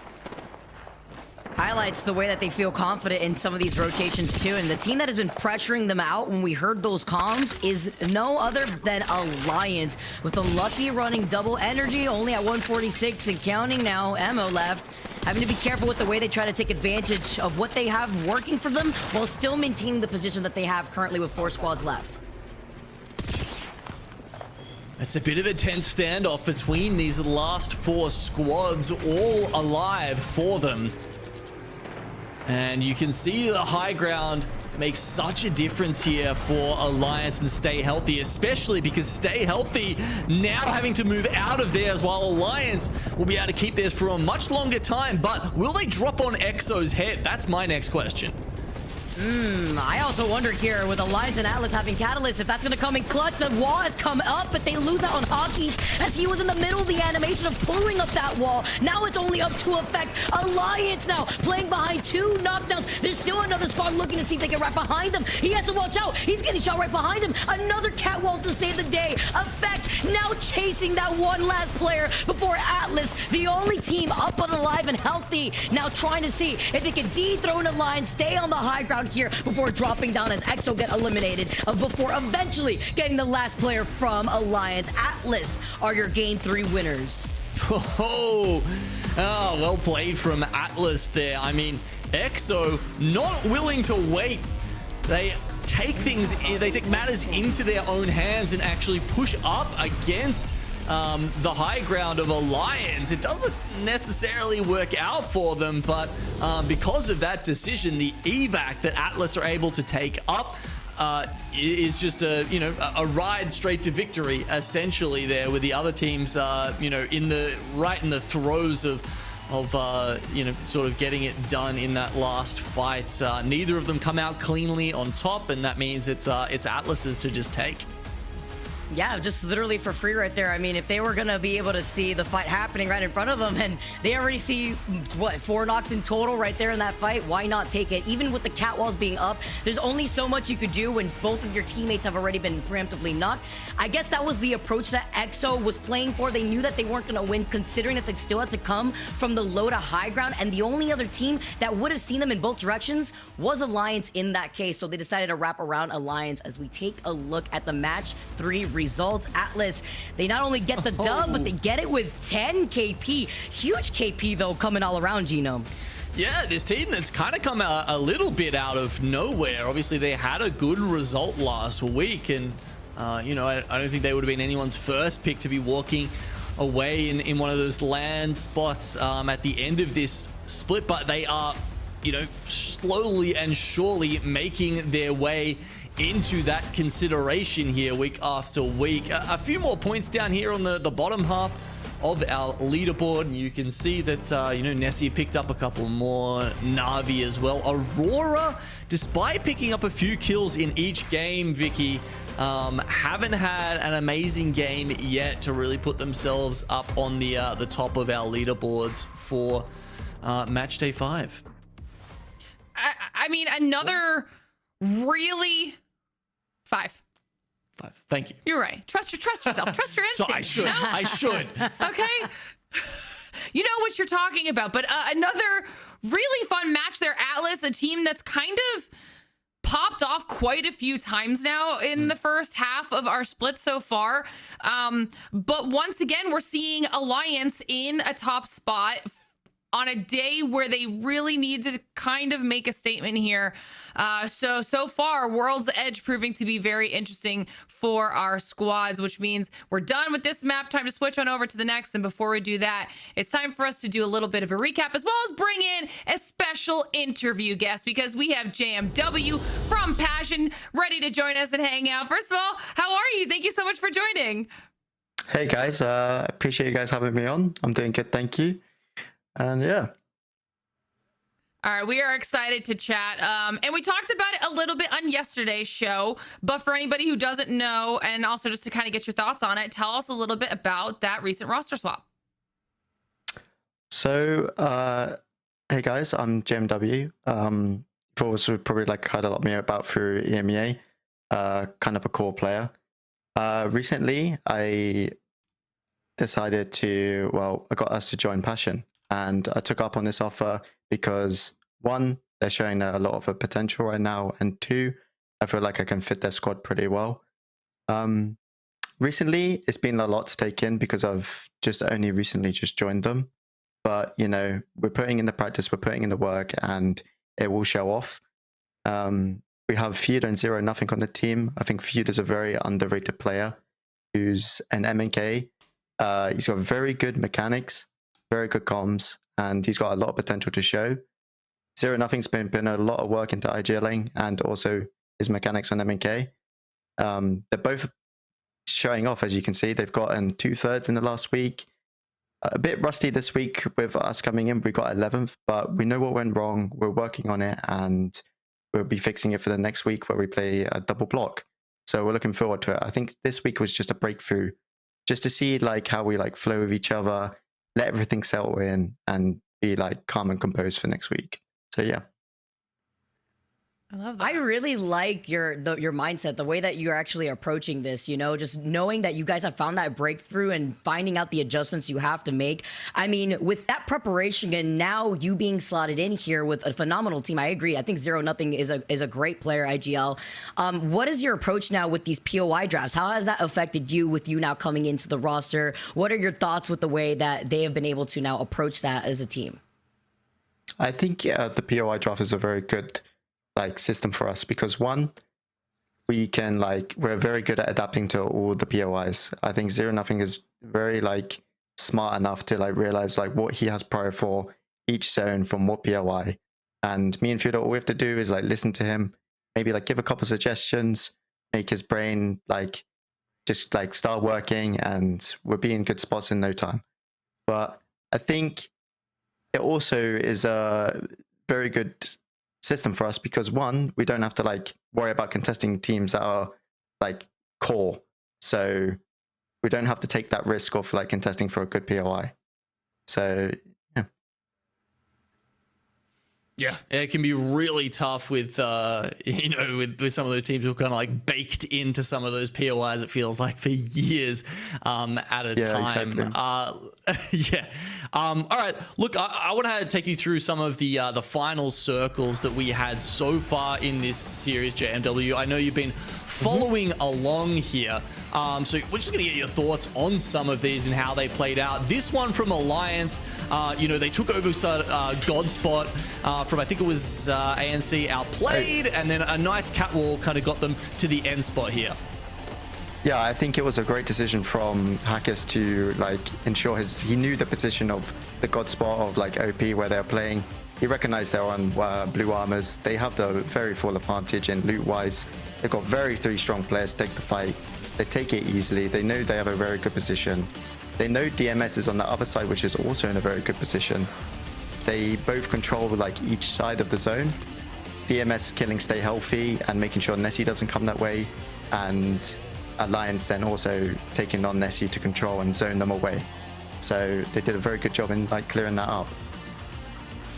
All right, now in match 2 here, we had one of the easier ones from Ninjas in Pajamas. You can see everyone else was just trying to get out of that one building, and then Nip just kind of lording it above them. You know, was it really that easy? Was there a chance for any of these teams on the lower ground here to actually take it away from Nip? Not really. Nip came in from Countdown. They had the whole space. They had like the Raven control. They had the high ground on the Zip.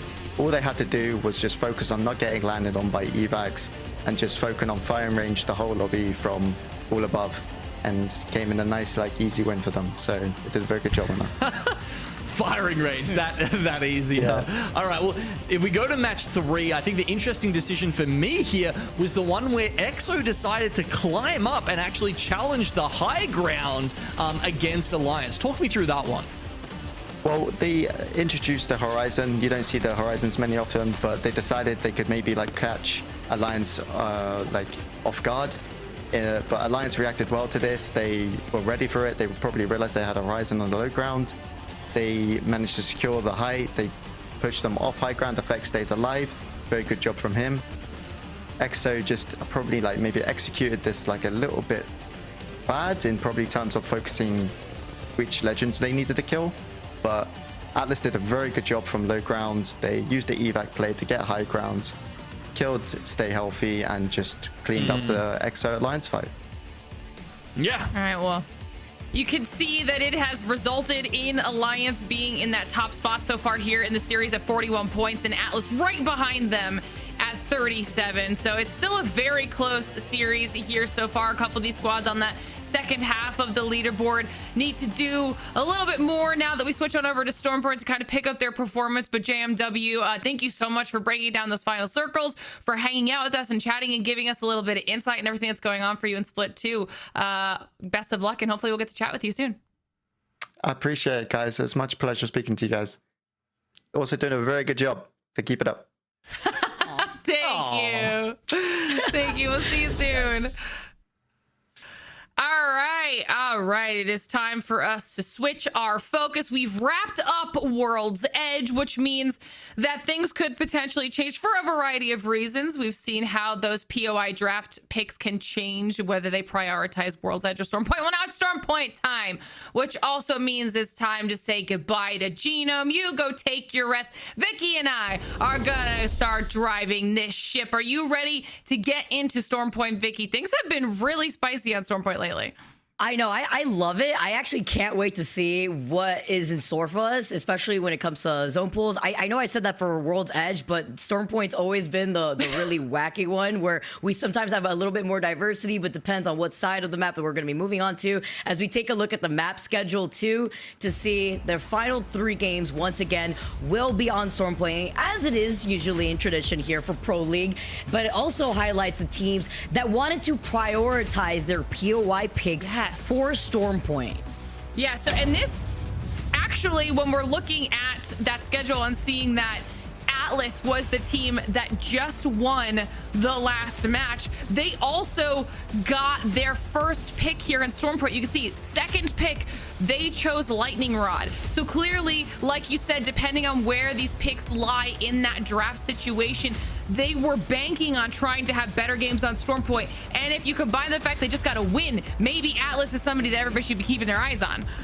I 100% agree. I mean, the fact that they were able to get the priority seed, second pick, I believe, for Lightning Rod, I mean, that comes in clutch for a team that's also sitting in second place overall after those first 3 games. I'm curious to see for Alliance, honestly, as we go through the rest phase, obviously landing over by Pylon, go next now, going over to the Mill, seeing on the other side here, Aurora choose Barometer South. I believe yesterday we saw them land in Cenote, if I recall correctly. So Aurora landing over there by Barometer South will allow them to get those similar rotates here depending on where these circles will be pulling. Even looking all the way down to Navi, free agent kids out here landing over by Trident. Another positioning, actually, you know, when you get those later seed picks of priority onto Stormpoint, you kind of got to make do with what you got. But in this case, this is the type of pick for Trident where you would land exactly where you got to go, get your quick loot, and then immediately rotate as quickly as possible. You know, we talked about it yesterday too, how Trident might not be the best drop on Stormpoint, and then as soon as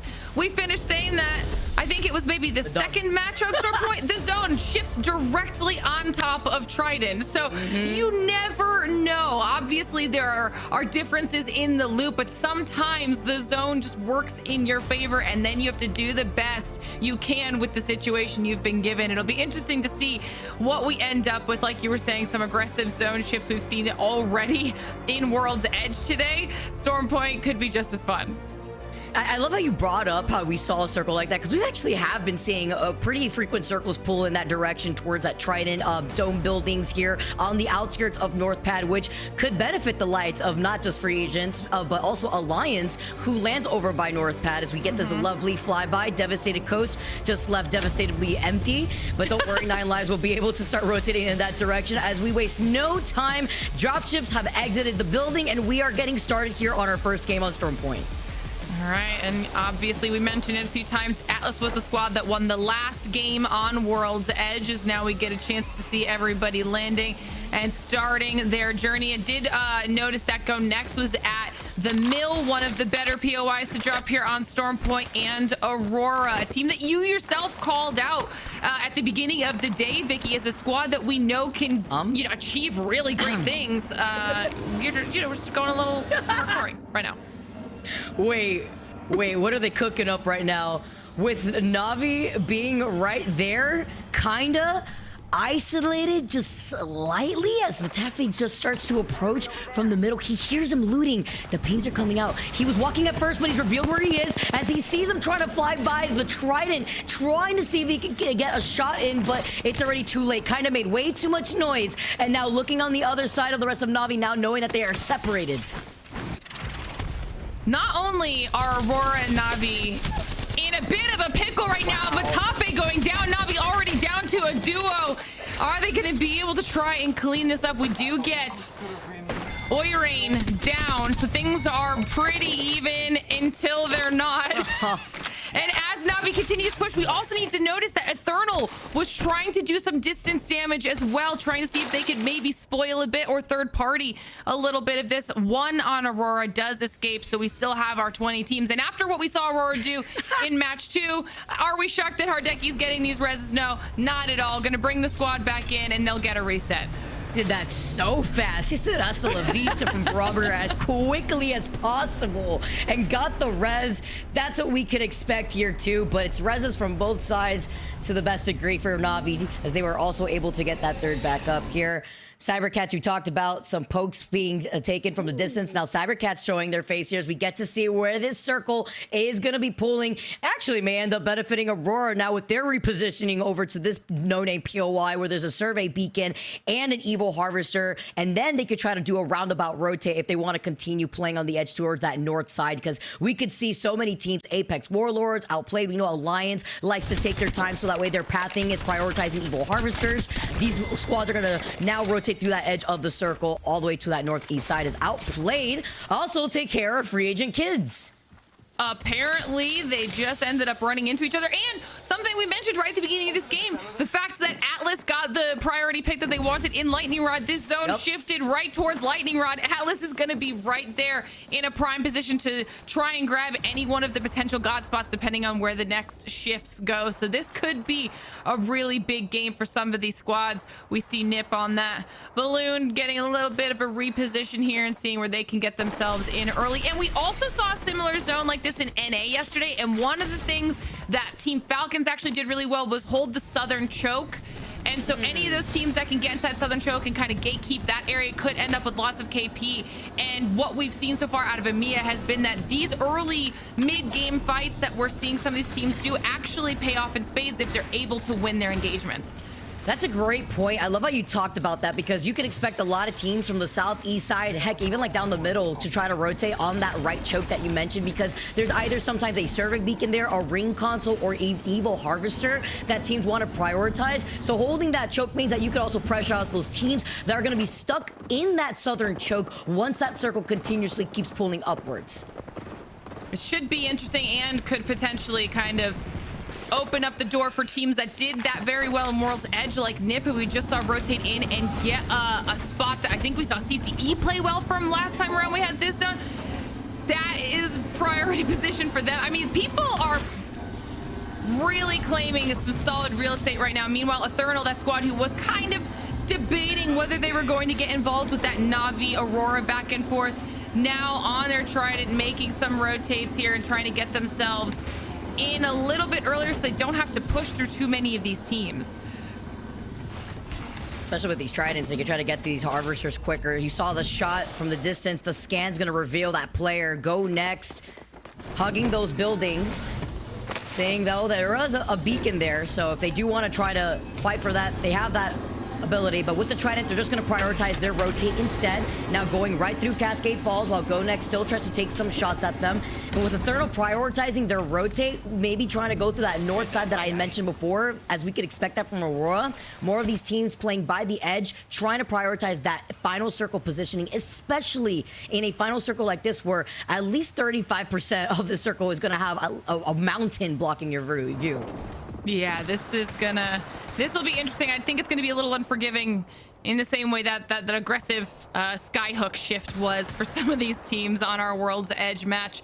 But this is that choke area that we were both talking about. We're getting to see which of our teams are starting to kind of bunker down in there. We saw FaZe in the area, Rolling Teams is over there, EXO is over there. So they're definitely going to be aware of the fact that they will eventually have to start to take some fights. Meanwhile, Cybercats on much more normal comp once we switch to Storm Point, which we saw them do yesterday as well, moving their way in, trying to find a little bit of safe space. They do have Go Next in the general vicinity though, so you can see them trying to decide the best way to go. Trying to look around here too before committing to the rotate. See the scans coming in from Cleve. Luckily for Cybercats, there is nobody on this southern rotate. All the teams have already found their space. In that northern side by Lightning Rod, already exited out of Stormcatcher. They see that somebody just scanned them with a survey beacon in the distance. That's probably Go Next, and have not left that building too, by the way, that we saw them earlier when they were taking some shots at Outplayed. But with this roundabout rotate from Cybercats, they're not going to engage in any fighting anytime soon, I expect, unless Go Next decide to rotate through Stormcatcher's side. A lot of other teams, like Aurora and Navi, I mean, off of that initial fight, Glitter, we saw that that's delayed their rotate here too. Yeah, Go Next, we're definitely waiting to see if they could get that ring console information as everything started to collapse. Meanwhile, we talked about FaZe Clan being one of those teams in the choke. They're now going up against rolling teams. Little bit of back and forth as squads start to move in a little bit closer to that potential final circle. Nags does go down. It's all up to Arctic and Cinetic to try and close this one up. Cinetic was one, and he now drops next. Can Arctic closes out that cat wall, potentially coming down, providing some vision blocking here as Arctic decides to back away and see if he can maybe recover for the squad. Oh, that's so unfortunate. You saw how low he was originally here too, but decides to call it and move all the way back, noticing that he's just in a really bad position no matter what, as rolling teams now take control not only of that fight versus FaZe, but also of the edge of that southern choke that you mentioned earlier. It's going to be a massive positional gain for rolling teams. We can see quite a few squads, Nip specifically one of them, that have moved up to that eastern edge, trying to claim some of those buildings that we actually saw LG win from yesterday. So a lot of these teams trying to figure out how this shift is going to work and put themselves in the best spot for it. Nip having a really strong performance on the day here so far, but on blue shields. So ideally, if they can deal some damage to rolling teams and try to maybe get those shields up just a little bit, they'd feel a bit more comfortable. That happens when you rotate quickly too. You know, you're denying yourself even more Evil Harvester. You're just going to rely on trying to poke more teams from a distance. That's why you see them holding split positioning. What we didn't see earlier actually was in command center, there was an evac tower called in from Eternal, and they have now found space in that southern building right next to Lightning Rod. So now they're going to probably be able to hold the high ground, contest that with Trojan, while more of these squads like Aurora, like Navi, Cybercats, Outplayed, that are still kind of in the hybrid section between the edge of the circle and trying to contest Kneecap, that may be holding the high ground there, have taken their time to rotate. Alliance now finally showing presence after rotating all the way around from North Pad through Wall and through Zoo Station. You had called it. You said Alliance were going to slow play that on the north side and kind of wait and see what everybody else is doing. They've now made a move in and have actually claimed a nice building for themselves that they can hold for a decent amount of time. They will have to continue to shift forward just a little bit, but really, really smart choice here on behalf of Alliance. And you can see on their mini map, they do have that information for the next ring, so they know exactly where they need to move to. And you also mentioned Aurora. They refuse to die. They are still alive. They've managed to hit a couple Evo Harvesters. They hit a ring console, so they know where to go. And I believe they're going to be rotating through command center completely alone and might be able to somehow make it into this next circle. So impressive survivability there on behalf of them. As we get a top-down view here, we've got 9 lies in the area. And Alliance also are running that Pathy. I know that Onset is having a ball after seeing another Pathy coming through in Pro League. It works when it comes to these rotates. Something is cooking, and I wonder how these legend compositions are going to shape up in the future, especially with Catalyst Wall being there to prevent the scans from all the Bloodhounds that we know are going to be in the lobby, scanning the ring consoles on top of that, which is something that Pathfinder could do on top of Fuse. That's why we're seeing so many of these different shoe-ins for that third legend composition aside from the typical Bloodhound and Bangalore. We need to see it at land. That's what's next, okay? As we get it, we jump right into Kashira, getting that knock and cleaning up Matafe on Navi. These teams gonna have this fight here around the grab cannon as that battery does come out. Go next. Kai has dropped down, able to clear a henchman next. And Go next looking unstoppable right now. Oof, what a clean fight. This is what you'd love to see here for Go Next. Still 19 squads left, while Navi have not had the best of times right now. Now having to try to rotate away as a solo as the fighting has continued on in these northeast buildings. We saw Ninja Pajamas on the outskirts here, but right now it's Stay Healthy versus EXO, and I believe a third squad that may be to their north. Everyone trying to decide when the best time to go is. Aurora have somehow snuck in, hit every possible Evo Harvester along their road to recovery after a really rough start in the beginning of the match. We've got Hardeki on red, everybody else on purples, and at least looted up because they just were untouched on that late rotate, and then somehow found building space as well and were unpunished for it. So Aurora is back from the dead. They look very, very happy with his position. That lifeline drop coming in as well. I mean, this is huge. Especially going to be able to guarantee that gold since you already have that purple perk activated. Cybercats now have rotated from underneath rolling teams. Obviously now too, with holding that northern side, DMS continue to be in such a great position for the final circle. But while we tune into Cybercats with those caustic traps, they know no one's gonna try to contest them. Meanwhile, Exo though, trying to chase them down, jumping outside the building. But look at the amount of Nemesis shots, Havoc shots. You hear the fused knuckle cluster from somewhere in the distance. So many eyes on this spot that Stay Healthy is on.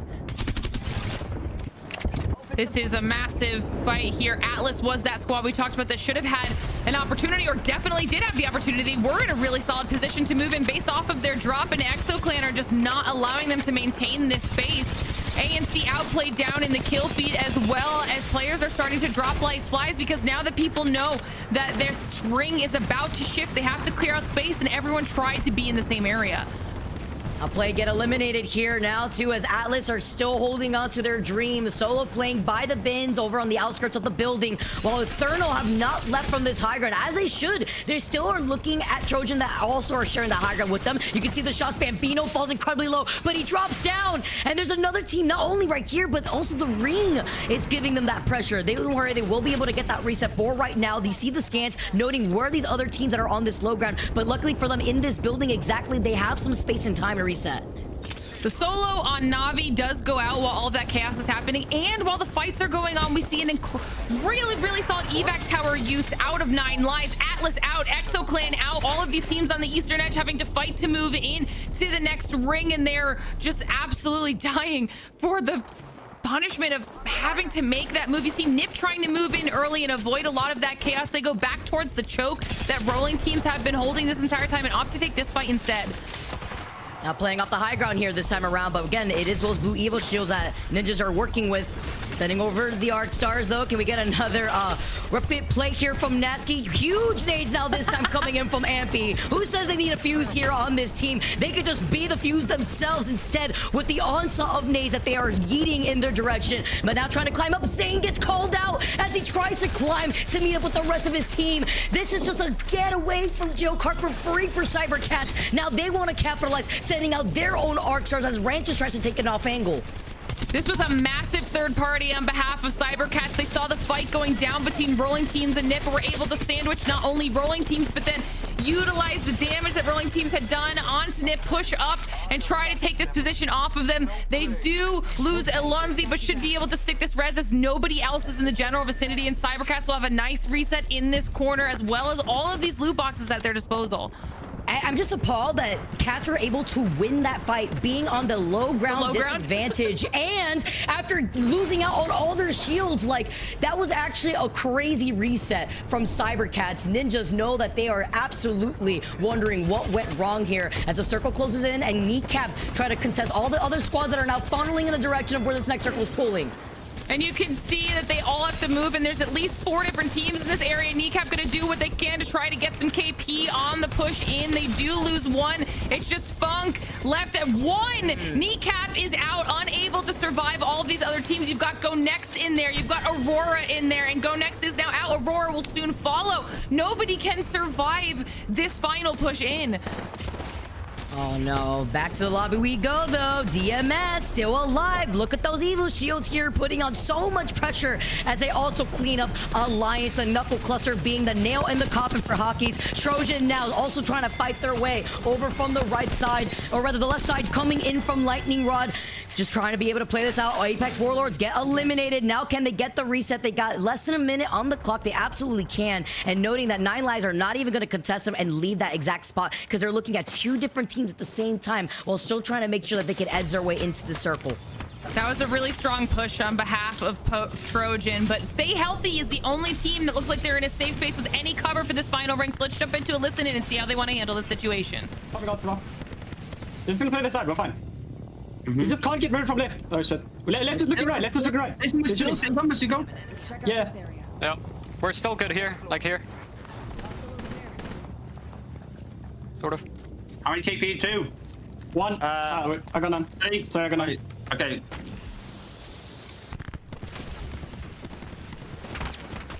As soon as that fuse queue is gone, go back. Yep, I've got 72% on all, by the way. I'm not gonna have it. Someone's evacing. Yeah, we just gotta get landed on. Smoke left, smoke left.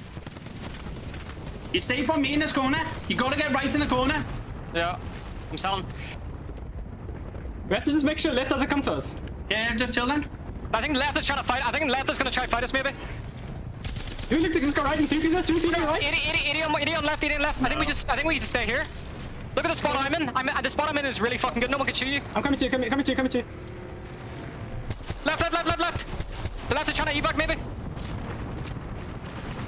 Looking to the left, looking to the right now. Stay healthy. Try to know the fight's happening in front of them, but they have full blue Evos, which is going to be at risk for this very end of the game. DMS come out on top of another team fight win, and now are looking at Stay Healthy, while Cybercats have their eyes on 9 Lives.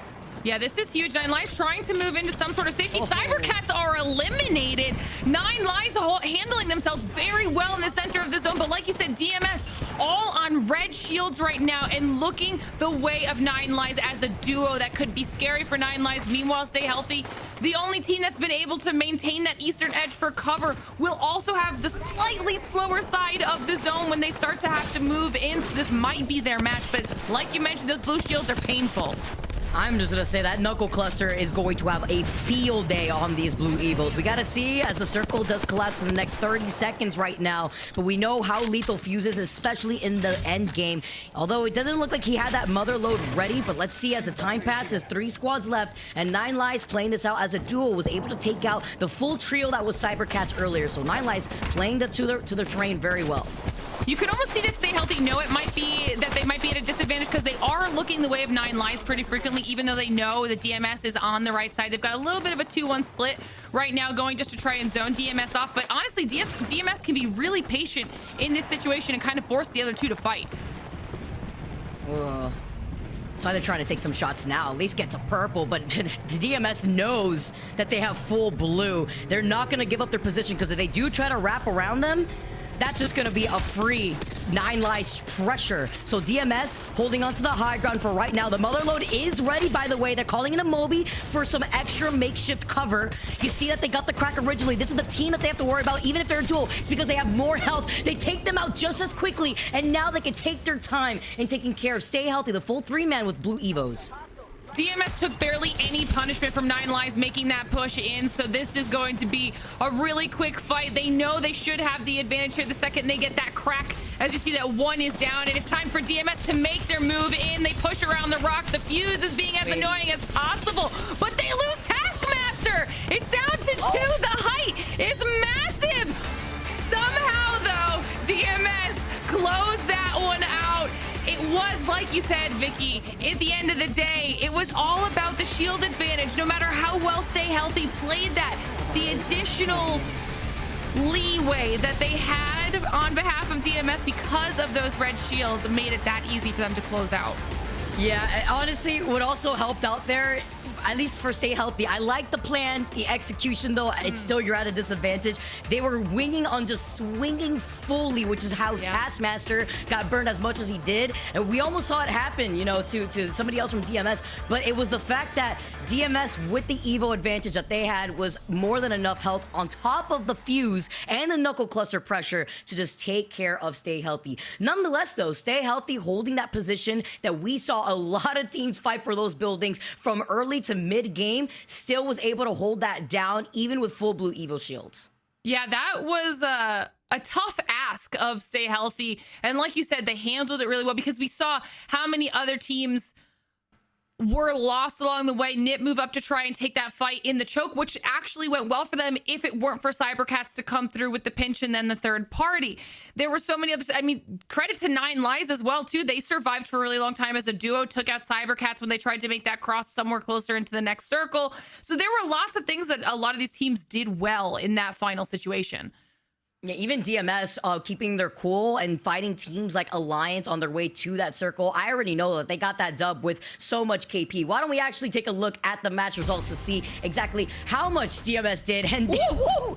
All right, leave some for the rest of us. Sheesh. DMS coming in with 15 KP. You love to see double-digit KP glitter when you come in first place. That is a massive game for DMS, especially when you take into consideration that, if I'm not mistaken, they dropped it down to Beast. So they had to go from one side of the map to the other in order to have that type of success, and definitely found some fights along the way. Some KP spread out there between Nine Lives, Cybercats, Trojan, everybody kind of there in the middle. And as we take a look at the second page, just not as much to go around because, like you said, DMS just kind of sponged everything up for themselves. Yeah, I mean, even on their rotate, they kind of just ended up taxing right behind Alliance on that rotate from the northern side of the Storm Point, and was able to just clean up so many teams that wanted to rotate from Lightning Rod here. Kneecap going down, though, with 1 KP. It's always nice to see. Ninjas in Pajamas, we saw what happened. The action from that right choke that would have led into where that circle was pulling. Unfortunately, they got the KP initially to be in that position, but was unable to take care of the team. We'll take a look at the DMS team stats here. The individual players, 8 kills on Deprestus for almost 2k damage, just shy of 1900. But everybody insanely high with their damage, which is no surprise if you end up with 15 kills. But I mean, talk about a banger of a match. First match on Storm Point. That's impressive. You know what I also really like about running the Fuse here in this situation and looking at the different legend comps that we see in the lobby is with the amount of catalysts being present here, that motherload could also just go such a long way at not only controlling space alongside those knuckle clusters, but also being able to provide what the Bloodhound can't do through those catwalls, which is getting that scan. So at least having them stuck together in that gigantic motherload UAV is always nice to see. As now we take a look at the series results, and they are leading the way with 58 total points. I mean, not surprising after a win with that many kills. So they will hold it for now. Will they be able to continue this throughout the rest of our last 2 matches? We'll have to see. But that gap being created is definitely helpful. We still have Alliance up there. We still have Atlas up there. Nip is tied with Stay Healthy, and we saw how well Stay Healthy just did. This is literally, with the exception, I think, of DMS and maybe Alliance, 3 through 10 still relatively close. If you have a 27-point match like that, the gap is instantly closed right up. But we still have 2 more matches left on the day. Before we get into our match 5 action, though, it's time to do another short break. So don't go anywhere. You're watching the Apex Legends Global Series.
Welcome back, everybody. We got 2 more games to go. I got Genome welcoming me back out here. Game number 4 in the books, the first game on Stormpoint Genome, where we saw DMS with another consistent finish, but this time ending it up with the dub.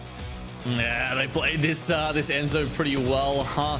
I mean, you know, managing to wrangle the other teams, especially the other team with all the red armors. That was the real threat, because as we saw in the end, even though their opponents played this quite well, blue armors, 150 difference in Evo there is just too big an obstacle to overcome. I mean, even with the focus fire swinging together, you still have somebody else from it was rather close. They still did a good amount of damage, but still, it was that health differential that ends up allowing DMS to stay on top. Again, we have our final 2 games left to go in EMEA as we will conclude it onto Stormpoint. But match number 5 on Stormpoint, after seeing the rotate that DMS had to take, always exciting to see. Yeah. It's been an awesome day from them. And yeah, I mean, you know, as we go here in Stormpoint, they've got down Beast. Can they continue to capitalize from that POI, even if it's across the map like it was there? You know, there's definitely pros and cons about having a zone near you. And we saw that when it comes to the pointy end of things, having those extra Evo harvesters picked up along the way can be of some help. The other thing I did notice in that final battle, as we take a look at our legend picks here, Vicky, was that sorry, who was the second? Who's the team that came second there? I believe it was Stay Healthy. Stay Healthy, right. I actually think they could have been more aggressive, because when you're looking at their ammo counts in that last fight, there was still a little bit left in the chamber. And if they were like 300-400 off those purple Evos, I actually think they should have been a lot more active and pushing their ammo to its limits to try and get those purples, because that could have made the difference. I agree. That's what I was wondering, if they were able to take some pokes at what was happening between the duel that was 9 Lives versus DMS. Well, they had a good spot, right? Yeah, they were also able to play off of the natural line of sight that the rocks were able to provide for them in that final circle. But I don't know if there was just so much pressure from Ozis with the fuse, because he kept looking at them but wasn't fully paying attention to them. There was like a few knuckle clusters here and there. If they were lacking on like shield cells or any type of health, then maybe they were feeling pressure to not even show face. But I definitely agree, they were very close to getting that purple. Sometimes you got to risk it for the biscuit out here, like we've seen from Na'Vi at the very beginning of their initial start on Stormpoint. Yep, that's a fair call too. Fuse can be a little bit of a nuisance in some of those situations. And having a look at the poke going back and forth here between Eternal, Aurora, Na'Vi, all in this southern part of Stormpoint right now, and that's where the circle will be going as well. Not exactly where they are, but certainly in the southern hemisphere. And that's going to be a very similar circle that we've seen before in the past. Wondering if it may pull towards the bridge or that building north of the bridge, closer to Devastated Coast. What we do know, though, is with rolling teams landing over by Launchpad and having that ring beacon there, they could prioritize that, plus the replicator for some extra meds, the Evo Harvester to their south, and then hold pretty in a position that they could try to deny space from other squads like 9 Lives that has to make that rotation away from Echo HQ. Oh, I'm almost wanting to make a bit of a wild call here and say it could pull back to Pylon or North Pad. Because we have seen a lot of Devastated Coast zones, like you were saying, but that's like right on the edge of the circle here. So I'm just not sure if it's far south enough for that. But you know, we've had some zones that have definitely kept us on our toes today on World's Edge. We'll see if that you know, continues along in Stormpoint. See, as Alliance now looking to fully send it on FA Kids. Oh, another game where FA Kids just completely get denied by Alliance here too. I mean, even on these rotates, they just have not had a good time. And Alliance are going to be able to profit off of this with those death boxes, and no other team in the distance, at least for right now, could go in for a third party. So they'll be able to get the free reset while DMS still are rotating away from down reset. All right. I guess the tactical crouch, and you just got to make a statement here if you're Alliance, but just letting them know what's up. Maybe one of these buttons is just stuck, you know? You know what? What a coincidence. Now we get to tune into Cybercats here. Happen. I know, right? Sometimes it just happens at the worst possible times. Just like when you're showing your face without the smoke and a team is just staring you down and then a third party moves in behind you. That's going to be go next as Cybercats are in a bit of a rough spot right now. Kashira no longer on that crypto. Even though we do see some teams picking up the Korean hacker in this current day and age, in this current meta. Kashira, one of the most noted pilots of that legend in the past, has opted to go the tried and true bang blood cat here. It's been interesting to follow Kashira's story and the way he's had to adapt to a completely different play style, but Suni from Atlas is so thankful that they have a lifeline here because they can try to get the reset quickly. EXO heard the res already come out. Slayer's trying to get into a different position here. They know sending out all these arc stars, if they really want to take advantage, sending out that black hole would go huge here, but he just slides in because he doesn't have it. He used it earlier on here as Yans now needs some help. He slides in with K-Swinny. They try to drop down, but then circling right behind them, they got to look to their backs. EXO Clan, they'll lose out on 2. It's only K-Swinny. He's got to reload. He's got to reload his guns. No way. EXO Clan get eliminated and Kneecap now slide in to reap what Atlas had sowed. Oh man, Kneecap now with the proper timing on the third party now eliminate Atlas, but talk about a way for a fight to go wrong for EXO.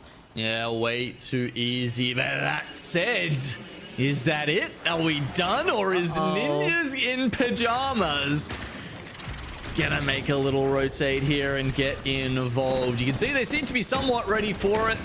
We've got piercing spikes going down to delay the inevitable onslaught from Nasky and his boys. And obviously a lot of nades were used at the start of that fight. So do Kneecap have any in reserve? I doubt they would have found many on the boxes. They managed to get up the stairs without taking much damage. That's impressive by itself. Right? Yeah. Honestly, those smokes really helped, and that's creating space with the nades, but they lost out on Amphi as Amphi had put up the catwall. It doesn't go the distance. It stops just short, but it's up to Zane. Is he insane, though? Oh, he has the health advantage. He's got to reload the Havoc. He has the blue extended energy back, but that's all he needs in the Beast of the Hunt. The shield swap is not enough for Kneecap. Zane clutches it out for Ninjas in Pajamas. It doesn't matter how many of you are left alive. If Zane is on the other side, you've still got to be worried. Oh man. The stats this split from Zane on Ninjas in Pajamas have been phenomenal, and he will continue to push those into unseen heights, and that was a perfect example of why. Man, you know Nasky is so happy to be reunited with his boy Zane after that one here too. I mean, they know, side by side. Like, this guy didn't play Apex for 9 months, and he comes back, and within weeks, he's doing that?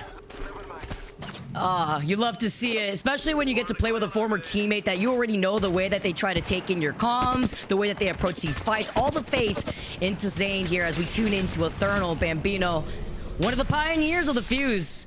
Honestly, the only player I feel like that has just not moved away from this Fuse whatsoever, even when these legend compositions have shifted away from a pick that could benefit.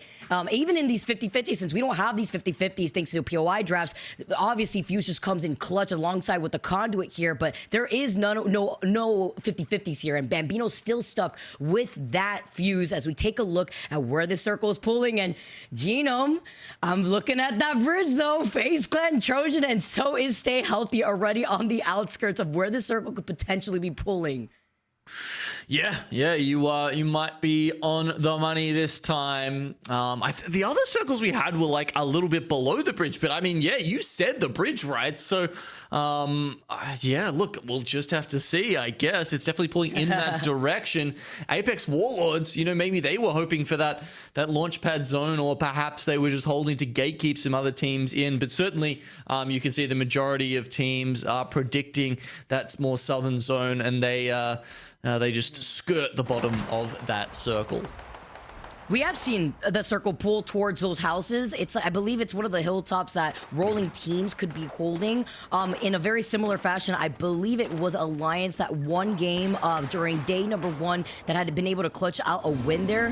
Having to think back on it though, because we have seen a circle like this pull all the way south of that bridge on the outskirts of where a lot of the teams have to funnel out of. As teams like Aurora taking their time, they got a red Evo, blue Evo, purple, rocking all colors out here, but with the Evo Harvester 9 Impulse should be up to date alongside Oi Rain. There you go. And they're also going to be able to scan that survey beacon. Yeah, representing with the rainbow here, but going into Barometer, I think should boost. Yeah, you can see he's already been able to pick up that Evo Harvester and move 9 Impulse to purple as well. And Survey Beacon will make it even closer for the others after, I believe, they would have dropped the old gift-wrapped package there to get the Lifeline player onto red. It's a nice little gift here to make sure that Hardecki's got that gold knock here too, as they always take their time to prioritize those Evo Harvesters. Very similar fashion that we've seen from Alliance. Hockey still being on that pathy as it worked out for them in terms of these rotates. But you'd also see with the ping that they were right behind, I believe it was Ninjas in Pajamas, and there is an Evo Harvester on this pathing here too. So all the extra information that Alliance could work off of. Alliance going to be coming in from the Prowler nest. They're a little bit behind Nib. Why don't we listen what they're thinking on this rotate? They're probably zone wrapping it. In the car again, walking up. I think they're zone wrapping. They're zone wrapping, yeah. We can walk it and mirror them. Yeah. We might have perfect timing behind them. Unless they're just spotted. We can kill them with Spiders. Alright, let's walk them 3 to 1 Yeah, it's gonna be. We're gonna have angle behind the fence. Yeah. Watch out, I can take left angle. I think I take far left angle. Want to come back? He's in the car. Shoot, go! Yeah. 12. We're late. Whatever. Okay. Fuck it. Let's go long pass side. Let's go all the way back, actually. Let's go all the way back. Okay. We can fight. There was isolated fight. Yeah, isolated fight on team on the building. If they're still there. They just opened the Eva. Watch out, nobody mirrored us now. They just got the Eva, so they should be there. Okay. We can maybe... How far do we get with evac from here? It's not great. No, we don't reach anywhere. We're just about playing edge here. Let's try and get TP edge. We can walk in on the fucking fingers later on. Yep. So we watched it 24 seconds ago. Okay. Yeah, he probably just walked off for cash. Shoot him! No. Shoot him! 28, 70, 100! I'm grappling far right! Move up! I'm grappling far right! Yeah. One up. I'm playing with fake left side. Good. I'm holding. On the I roof. have more less than him. I'm gonna try to get Fuse good me. cannon. 80 on roof! 140 on roof! 140 on roof! Bang is under, I okay? got fuse ulted. Can you walk through? Fuse almost cracked. Yeah, come back a bit. They bang ulted too, they bang ulted too. 20. Yeah, I'm backing up a bit again. Yeah, same. I'm going under. There's CS here. Shot. It's fucking hard. Hang back up a little bit. Do I say tools, bro? Not blood ulta. We can't really get to the building though. It's fucking... Yeah, it's pointless to fight. It's pointless to fight now. Let's go back around. You can smoke? Watch me maybe here. Yeah, maybe. Just watch me. Yeah, I'm gonna grapple. I'm gonna grapple the product for you. Alliance get a chance to take out DMS there. You can see calling out the footprints, not a comm you hear that often. That passive for Bloodhound coming in and being useful, but it does give them that just lick of awareness to be looking out, and then they catch Taskmaster off at the replicator, but unfortunately the shots don't hit, or that could have turned around very quickly for Alliance there, Vicky. Yeah, it's nice that Taskmaster was on the Bangalore, so that double time definitely came in clutch there too, so that way he could just slide away from all those gunshots as we take a look at 9 Lives with full blue Evo, popping Beast of the Hunt to try to take this fight, because now round 3 is closing in here in less than 5 seconds. They have to take this fight quickly because they're playing on the edge of the circle where Cybercats is waiting for them. Oh, Hemlock shots from close range will lock that one up for 9 Lives. And this spot that they're trying to play here is not going to be good for that much longer. With the circle closing, they've got about a minute to work out how to get past Cybercats, who you can see are very keen on holding them out. The late rotation from Alliance here into Launchpad. again, will only keep them safe for the next zone, and then it's going to be another march uphill as well against teams like Ninjas in Pajamas. Oh man, and they don't even know where the circle is pulling. It's pulling south towards the south side of the bridge, out in the open by that water, where Nif is actually in a pretty good position right by the middle between Go Next and Stay Healthy, but having to look in two different directions because they're still in the line of sight of multiple teams in the area. Yeah, so it does end up being a hard pull and heading south in the similar position to the other devastated coast zones that we have seen so far. Trust the data, I guess, is the lesson that we learn this time, but Eternal, whether they predicted that or not, have the longest to go out of anybody in this lobby right now in order to make it to that spot, to those buildings on the north side of devastated coast. DMS get taken out here too in the feed in the middle of this rotate now, as Alliance still try to take that fight that they're playing by Launchpad, take care of that team completely as 12 squads are left. Eternal now coming in from that choke, looking at Apex Warlords that are now sandwiched in between Eternal and Alliance. Not too sure how Apex Warlords could really navigate around this, other than maybe a catwall if they even have that available to them. See Alliance is backing away in time as now Eternal try to completely capitalize off of that duo. Okay, they've got Apex Warlords in their sight, and there we go. The last two members are eliminated. And Eternal and Alliance kind of back away after that. Not necessarily interested in getting into a fight right now when they really need to be thinking about their next rotation. They'd rather get there with a full trio rather than maybe, you know, some KP and limping in. Oh. Okay. For free? I guess with the open building, that's what it provides though, because you still have the walls around you to at least try to protect you unless a team is looking at you from up height. And Go Next just get that res now, get two of the teammates back up as Stay Healthy are trying to shift their focus not only to Ninjas, but also to Aurora and FaZe, who are by that bridge. So Cybercats, after securing their southern edge of the zone, are just trying to walk it forward here with the gas grenade. Alonzi, the one, of course, who wants to be getting in there, but unfortunately, bullets rip through them from the north side. Oh man, helping out Navi in the process with the circle closing in. There's only so much Khalif with the Quram of health can do. He gets the quick shield swap here, and Navi still with the box to the right are keeping themselves safe from the team shooting at Cybercats from the bridge area. They finally get eliminated, but I do believe I saw Nasky's name somewhere up in that kill feed to actually put in some extra pressure there too. Always looking to steal a kill away or two. That's how they're helping themselves to stay on top of this lobby, or at least near it. Fourth there, as you can see. Wow, Alliance actually have opened up quite a lead there over Ninjas in Pajamas. I didn't quite expect that, but well, again, the stats don't lie. So Trojan here, just behind them in 5th spot. They find a nice little corner for the Gen. You can see it going to work immediately in zapping away some of that ordnance. Oof.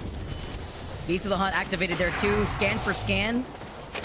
With the Watson though, you see Ednum just looking to make sure he could reset safely as they now try to slide in for the opportunity. Trojan though, get deleted. Remix is the only one alive and healthy. I hear the lifeline res going off here too. Aurora, we know that they have the gold knock ready to go. Coming right back into this fight though and avoiding the team to their right. They come out on top and send Trojan back to the lobby. Alliance now looking to see if they can take some pokes.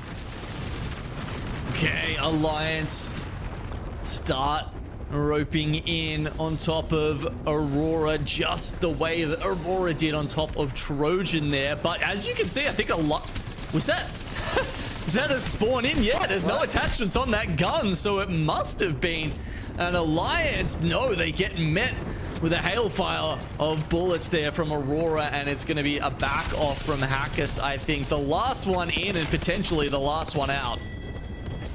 Oh no, wow, bullet for bullet at the very end. I mean, Scorched he knew it was ground. going to go down, right? Like, even with that ring there, he was like, I'm going to be able to try to at least take them out before I get taken out by the team waiting for me on the edge of the circle, which was Ninjas in Pajamas here. Stay healthy on the other side. FaZe Clan now down Synthetic. Now playing off those death boxes. We saw that Goat Next was underneath there originally. They're still holding that building neighboring FaZe here and just playing on the edge as Ninjas have the height. They have the information of the two teams right below them. Oh man, how do they keep finding their way into these final circles? FaZe and Go Next are locked in a duel to the death down below, but Nip, surely they're going to come up here and get all of these KP to finish off yet another game. They knew Go Next, and they just knew at that point between FaZe that they had to play for second. Nip just had the high ground positioning. They were kill heavy with the way that they not only held that high ground position, but also with the way that they just won this game. Nice patience too coming in play here for Ninjas. Yeah, I mean, we talked about how they were a little bit behind Alliance and some of those other teams who were sitting at the top of our leaderboard today, Vicky, but with a play like that, they're inching closer to getting on the tippity top of it. And that's with a quick rotate from their side as well. Coming in from wall, had wrapped around as quickly as possible so that way they could be over by that south launch pad side. Yeah, so that was a pretty crazy roundabout rotate. But let's not forget, I believe we had seen them at one point with the Trident scoot away from Alliance, who was right behind them. And Alliance was behind them for the majority of that time. But when Alliance split their attention to DMS and that care pack, that had allowed Ninjas to already take control not only into where they wanted to situate themselves, but already getting ahead of the other squads that were rotating from that north side of the map. Exactly. Yeah. I mean, we didn't have focus on it, but I wonder if that's, where Hackers went down initially before he got rezzed back in. It felt like, Nip did have some presence looking towards that final circle where they were able to maintain the high ground and give themselves that winning spot. And of course, to do that, you have to clear your back. If you're listening into, the multi-view, you're hearing those player comms, you will hear them talk about clearing your back constantly. It's such an important facet of Apex comp, trying to make sure that you can stop worrying about that and just move into Godspot. And with that being said here too, and them taking that dub, look at this double-digit KP now once again for a winning team, this time for match number 5 from Nip. Not only taking that dub, but 14 KP. Even looking at Aurora, again, this team, we already know, could get kill after kill, but they keep getting shut down on these rotates. Very unfortunate, but living up to that 6th place positioning here. Even looking at FaZe finishing off 3rd place with 4 KP. Yeah, Aurora finally fighting back here, and some other teams who are on the opposing end of that you see on the bottom half of our scoreboard here. Atlas with a very good start to the series. Even that that 1st place in game 3 only grab a couple of KP in match 5. Actually huge here as we take a look at the side-by-side comparison to Go Next versus Nip. We know that Go Next had gotten that res at the very end, had to play patiently in that house. With that damage dip though, you could see the type of game that Nip was playing. As aggressive as they were, they had to in the positioning that they were. How many teams were trying to fight for that similar rotate to be on the high ground? I mean, at one point we saw Alliance, who had lost down a member. We saw Aurora playing off that low ground. They had no other choice but to try to force their way out of that south side of the circle there too, finishing off the game with a dub and 3.3k damage overall.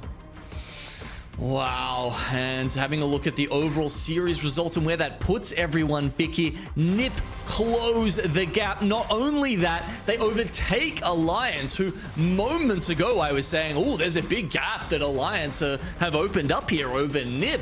But they overtake them and get ever so much closer to taking out 1st place against DMS. But gosh, they've been so consistent so far today.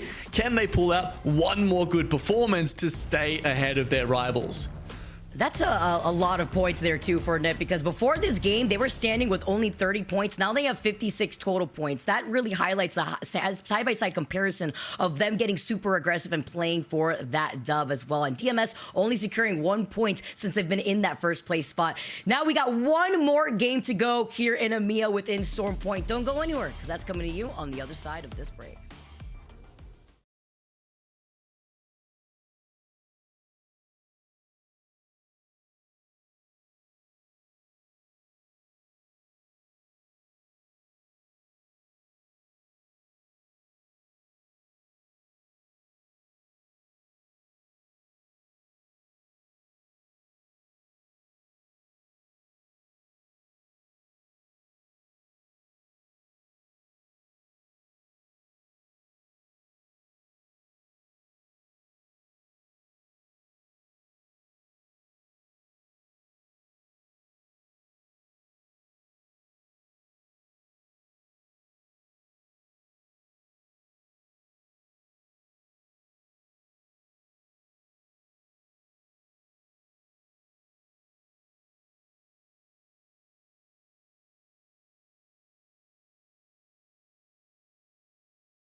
Welcome back, everyone. DMS currently lead the way for groups A and C here in EMEA. Can they stay on top is the question with one more game to go. It's been an awesome day for DMS, but they're not out of the woods just yet, Vicky. One game with a couple of teams close on their heels. Yep, Nip being right there, right behind him with a 3-point difference after taking this dub. And not only that, but with 14 KP to their name. At this point, at the very end of game number 5, we saw that Go Next and FaZe were just fighting for second place. They knew that this engagement would have resulted in the high ground team that had the best position to just drop down and clean up whatever was left here. Because Go Next, after getting res, were working with lackluster loot on top of that here too. So Kashera staying alive for as much as possible. It was just a matter of time before Nip had come in, swooped in, and taken game number 5. It's kind of nuts, isn't it, how similar that looked to match number 2 in terms of the way that Nip won it, and the other teams really didn't have a chance. And the other thing I'm thinking about here is the fact that Nip started off that game by hearing a fight in the distance. They were in Stormcatcher, evacing towards Secret, and then charging up the stairs to win that fight against, who was it, like Kneecap or something? And it was a really hard fight to win. A massive clutch from Zane ends up with them getting like 20-something points at the end. So that clutch was so important, and that has made all the difference in terms of Nip's placing here in this series. Huge. The only team to get 2 dubs for the day. Can we welcome another team potentially here for this final game as we take a look at the legend compositions? Still seeing that fuse onto DMS as it's worked out for them amazingly, but of course the familiar faces that we all have been seeing between the Catalyst, Bangalore, and Bloodhound has made its way here. Have EXO okay, so EXO Plan have picked up the Wraith there, as again, you know, we've got teams changing it up. No, they haven't. They've actually debated us. It's Bang, Blood, and Lifeline for EXO Clan. Come on, Gino. It's happened so many times at this point. But honestly, it wouldn't be surprising either. It wouldn't be surprising. We've seen the Wraith, of course, obviously, from different regions.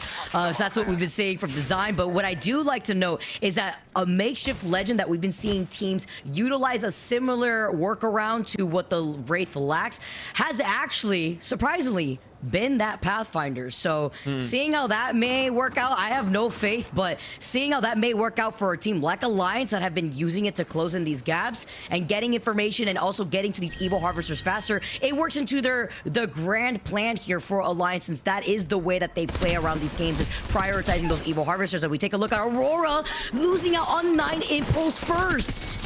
Yeah, and you can see that these fights have been brewing here on the south side, with Na'Vi and Aurora both taking up positioning in Barometer. But instead of contesting the other Barometer team, Aurora actually pull into Cenote.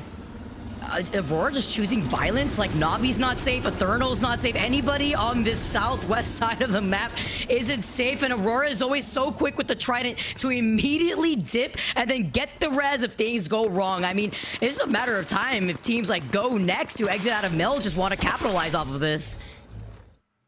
Yep, they're gonna get the res straight on there, it seems like. Just a little bit of mutual kill farming between, you know, Eternal and Aurora, adding the amount of total KP that we'll see in this game as they both spawn back up to 3. And having a look at this zone, Vicky, you can see, luckily, we've got somewhere different yet again. This one, you know, is it going to be a bit of a south checkpoint zone? Does it pull, perhaps, continuing all the way towards Mill?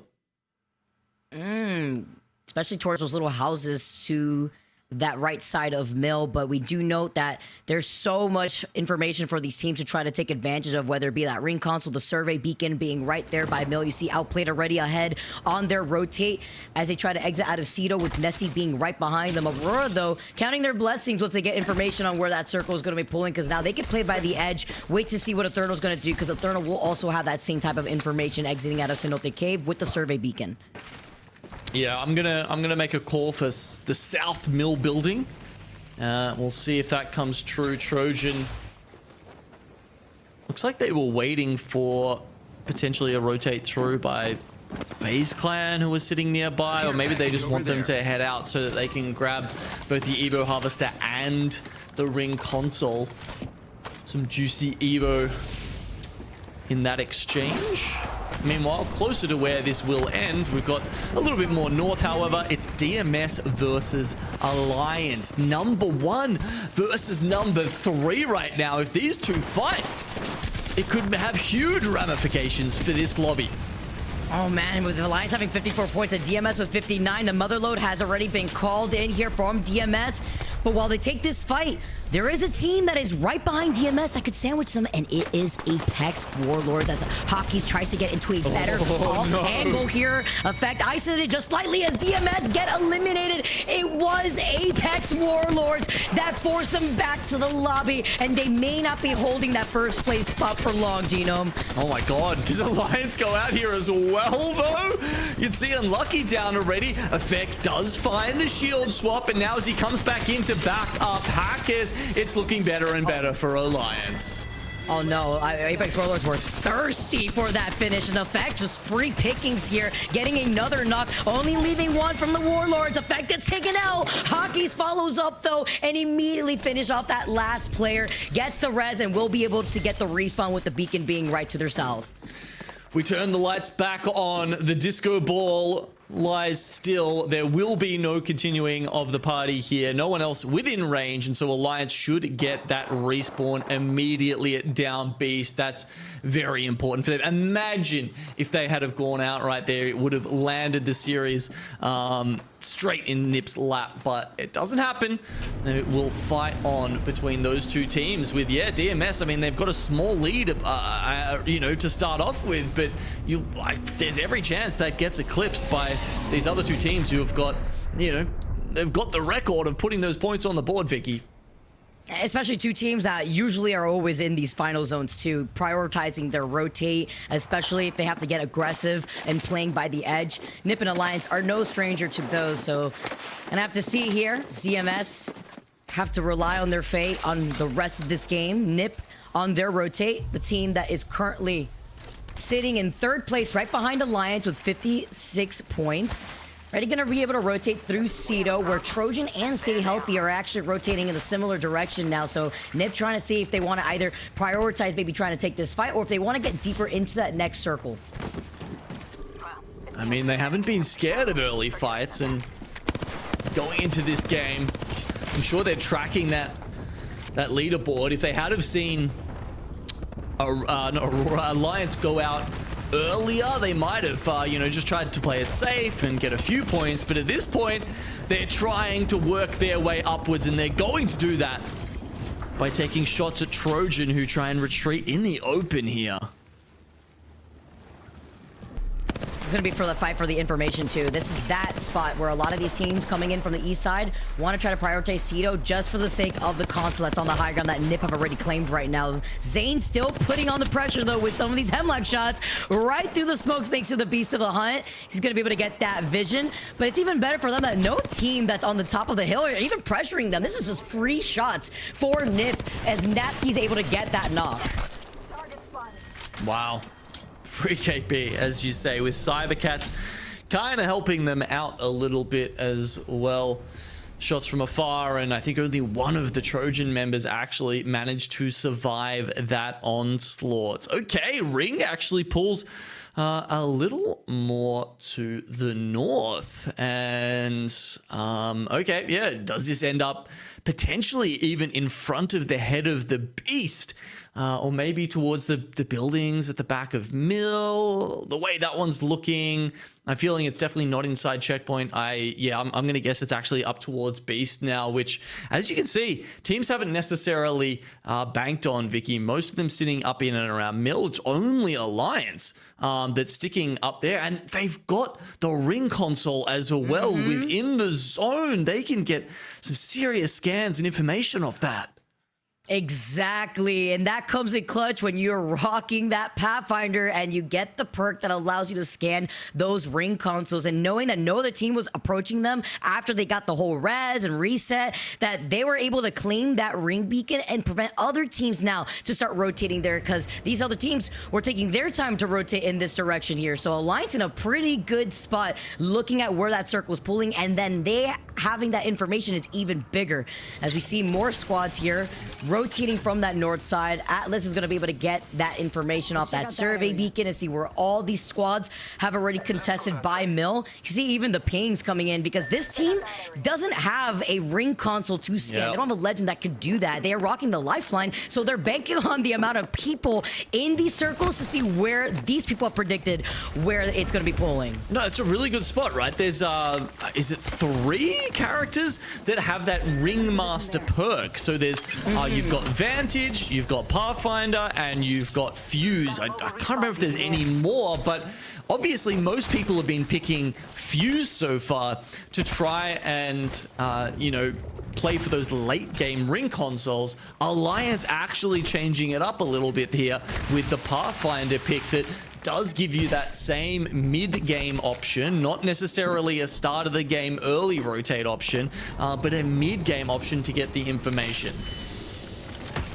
And they also are rocking the Bloodhound there too, so if they want to double dip and get even more Evil Shield charge, they just scan a survey beacon if they have that available to them. Speaking of, Eternal with the Bloodhound scan, going to be able to scan the team that's right on top of them. Believe that may be Nessie or Go Next, as so many other teams are just sharing the space here at Mill. But Eternal with full blue Evils are just looking to see if they can put in some cloak pressure. Yeah, coexisting with Go Next here. Not necessarily ideal for Eternal, but at least they have the option to try and get out quickly when the next circle gets revealed. ANC, however, they're playing in the building just to the back of Mill. They'll probably be the primary threats to their exit strategy. Aurora looking over through the height. Slowly looking, I believe it's Navi that's on that low ground armory. Yeah. Oh, sending out those nades though as the catwalks come up. They block the sight from Aurora, but they are pinched between 9 lives. Navi in the worst spot. I mean, it's horrible, not just because of Aurora. Trojan have respawned. They're coming at this. 9 lives are there. Even Cybercats are looking at this from the hill. This threatens to be an absolute monster of a fight here. And engaging fully here too off of getting that knock with the nade. Hardeki, the last alive, trying to get the res here. I don't either. I mean, there's 5 other teams in the area. What can you expect as he gets the re-knock after that? Hardeki can't fully heal or reset after trying to capitalize off of that initial knock. They fail, and now Navi, even losing out on 1, are able to reset because Trojan is taking this fight versus 9 lives. Oh, far too many teams in the area. This one makes a little more sense with Trojan coming out on top. But yeah, Aurora, they had such a good spot. I feel like they could have been a little more patient there, taking the 1 KP, let the other teams finish off Matafe for them once the wall had gone down, and, you know, then think about their next move, because other teams already realizing that Mill is not in, and they start to try and move more north. Fortunate for Aurora on this final game as Nasky trying to line up a Kraber shot. He's teasing us. Opportunity does not present itself. He knows we're watching. That's how Nasky is sometimes here too, but also gotta highlight missing out on the Kraber shot as the 2 were aligned. Not gonna get the collab that he was looking for, but specifically this positioning is great for Nip. They're playing off of the bridge right smack in the middle of this circle. Imagine if you got like 400 Evo in 1 Kraber bullet. Imagine. Whenever I've gotten a collab once with the Kraber, it is always so sick. It's such a good feeling. Almost could have pulled it off right there as he sends out another shot. But it's a nice flyby of looking at the teams that are still fighting out of Mill eventually, because this circle is pulling right next to Alliance. What a great situation for Alliance to be in. Yeah, have the teams read this? There's a lot actually going towards checkpoint. I don't know if that's just their walk-in option or if they don't think they want to play like, you know, the cannon or the one building that's inside of down base, but no one's really going there. Everyone is just trying to figure out their rotation point as the action has not stopped over by Mill either. Navi gets the scan. Nessie playing on the outskirts. FaZe Clan trying to see if they can maybe get a poke here or there, as one straggler is just trying to look at the action before backing away to FaZe. Now the action over by checkpoint. You mentioned your Genome. It is FA Kids versus EXO on the edge of this circle. K20 taking a lot of pressure. Slayer's alive, but just barely as K20 gets taken out. No Newcastle to help keep them safe this time, and even the lifeline who could have helped with a quick res is down. How much longer do EXO stay alive here? It's going to be tough with Atlas on top of them. We've seen what they're made of already today, and the crossfire coming in from FA Kids makes me think that EXO are not long for this world. At least Yans is still alive for now. Atlas showing face forces FA Kids and Stay Healthy to just back away for right now too. That's the fourth party inevitable though. Nice shots coming in from the Hemlock. Now trying to take a different position as they know that this circle is pulling so far away from them. They have to make their next move in less than 40 seconds as Nip with the Kraber still in hand misses another shot from Nasky. Tries to finish off that player. Cybercats get eliminated. Nip is always involved in these fights at the right time with a better position to extend on. Yeah, so they move their way up towards that bridge. And why don't we listen in with Nip as they take on Navi and Nessie? Nice. Okay. All good, I'm the go. With you guys now. Okay. Now we win the game, okay? Now we fight here, and we win the game. I need ulti shots. There's a team inside, Okay, yeah, we need an evac, we need an evac. I just pinned one. Scanning. Look at one. We need an evac, I think it's a solo now. Take an evac out of the box. Just show it, Amphi. We have to fight here, just use the evac. It's a solo, fuck it, come with me, come with me. Come with you. Smoke it, Nasky, smoke it. Yeah, we do. Bang out to that. Close you. I've scanned in 5. Fine now. Solo behind. I can't wall down. After we kill the solo, we use the cat wall. Safe enough, I think. Safe for me. Safe for me. I'm getting shot in the back. I hear one. Come, left side. Come. Yeah, I'm batting. I need to bat. Solo died. Help me. Lot of one. Kill him, Ampy. Go, Dave. I'm in zone. I'm getting a spike. 2v2, it's zone. Careful zone. Can't 50 minutes. Careful zone. Zone is hurting. Behind you. No, the first one. No, Alliance won, dude. Alliance won. No, chill. Oh no, we hear it from there, Nip. They identified correctly there was a solo, but it was actually Nessie behind them. And he managed to grab the evac tower and get out, whereas ANC play was a full trio in front of them. As he mentioned, Alliance coming over the top here. And with that fight against FA Kids, they take first place.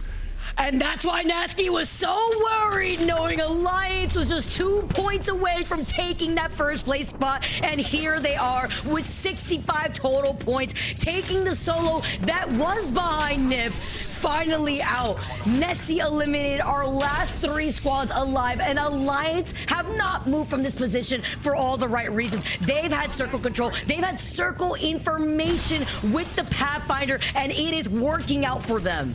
Yeah, you can see there. They've got Ringmaster and Zipline Zen keeping them very happy and healthy and informed in this position.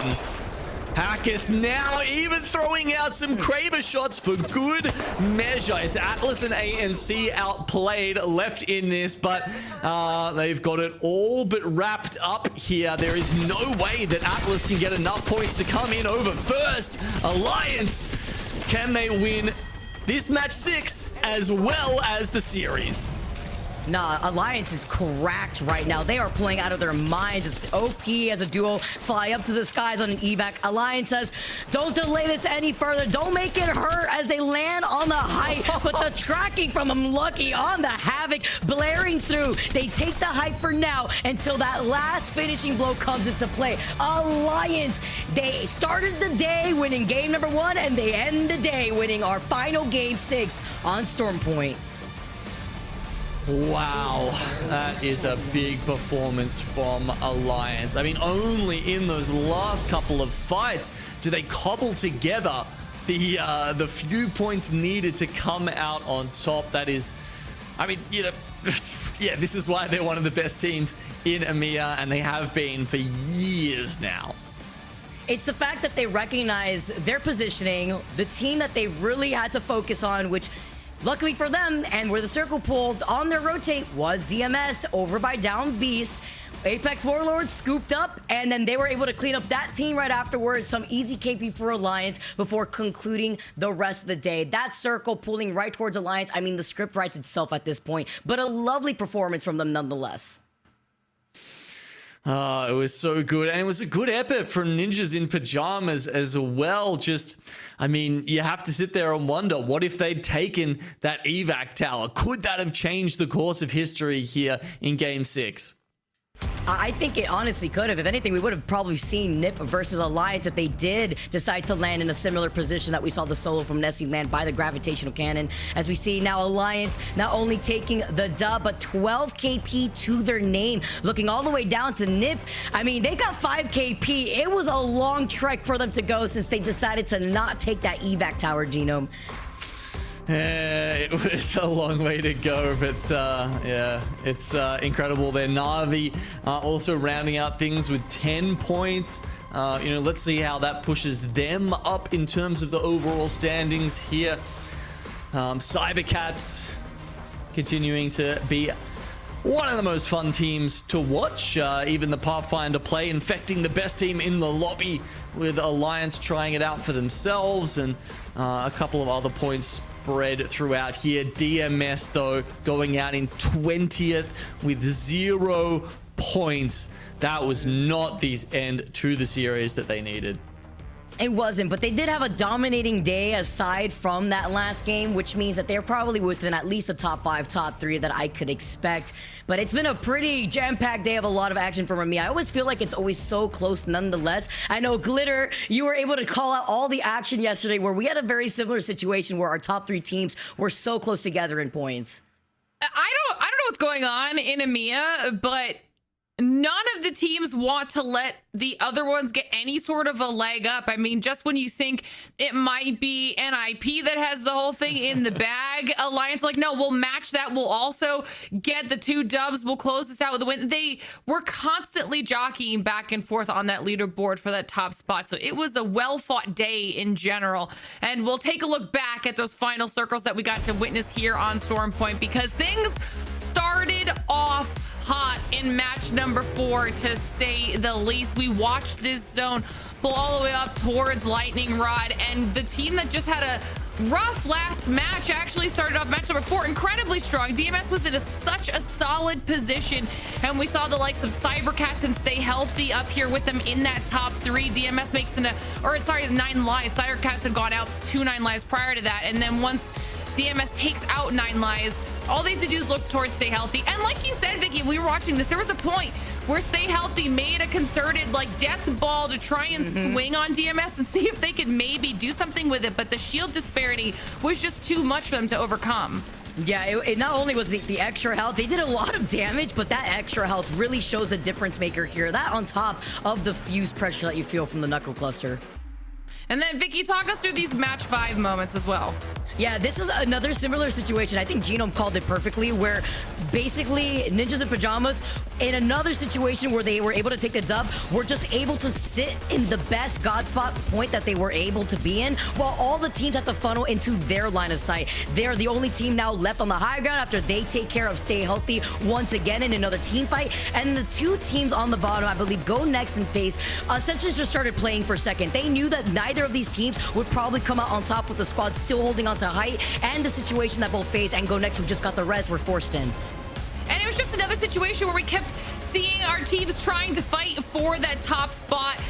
Ninjas in Pajamas looked really, really strong here. They were just able to close this out with a solid win. And then it all boiled down to match 6's Genome, where it was all on Alliance to see if they could jump back up the leaderboard. Yeah, everyone else in the lobby seemingly not reading this as a down B zone. First it was Mill, then a lot of teams going into checkpoint. Perhaps the cover available in this final circle not tempting them to go in there a little bit earlier, or maybe it was just the terrifying presence of Alliance that scared them off and allowed them to rack up so many points in this last game. 24. You got to remember, they were only 5 points off the pace at the end of game 5, and so this was more than enough points needed, not only to put DMS behind them, but also Ninjas in Pajamas. And there you go, by a landslide-ish. Wow. Alliance take out the win.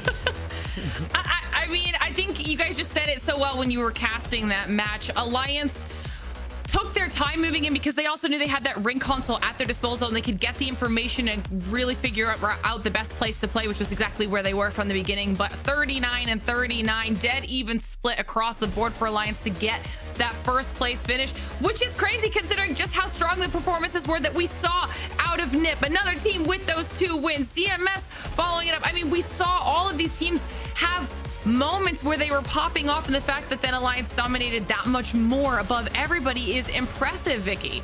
Yeah, and with the Pathfinder, once again, it's the utility that the perks bring to the table that have really changed things up for a lot of the different comps that we are now seeing to try to combat the Bangalore and Bloodhound that we keep witnessing in a lot of different regions, Glitter.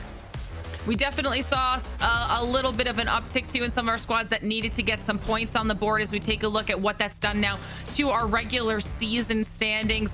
FaZe Clan up in first, but note that is because they have played 4 series with Gaming Gladiators only at 3. So a couple of these teams, these shifts that you see will also change as we get into our next, the last, I guess, group of our round robin second stage here in the competition. You can see Alliance jumping up 11 spots after their performance, with Trojan rounding out that top 10, also moving up alongside Ninjas in Pajamas.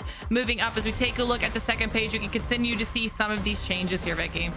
Yeah, now looking at the second page, and this is why it's important at the beginning of our top of show to highlight how some of these teams were only able to play 2 series, such as Alliance before now a dominating performance on their 3rd series played, elevating them up to the top 10. And looking at teams like Aurora, though, with now 4 series played, going down in the overall standings, not having the day that we keep expecting them to have. Yeah, and there's a couple of teams below them with 3 that might be able to overtake them. Moving into our bottom 10 there, you can see 9 Lives making a little bit of ground. That's something that we were hoping for today.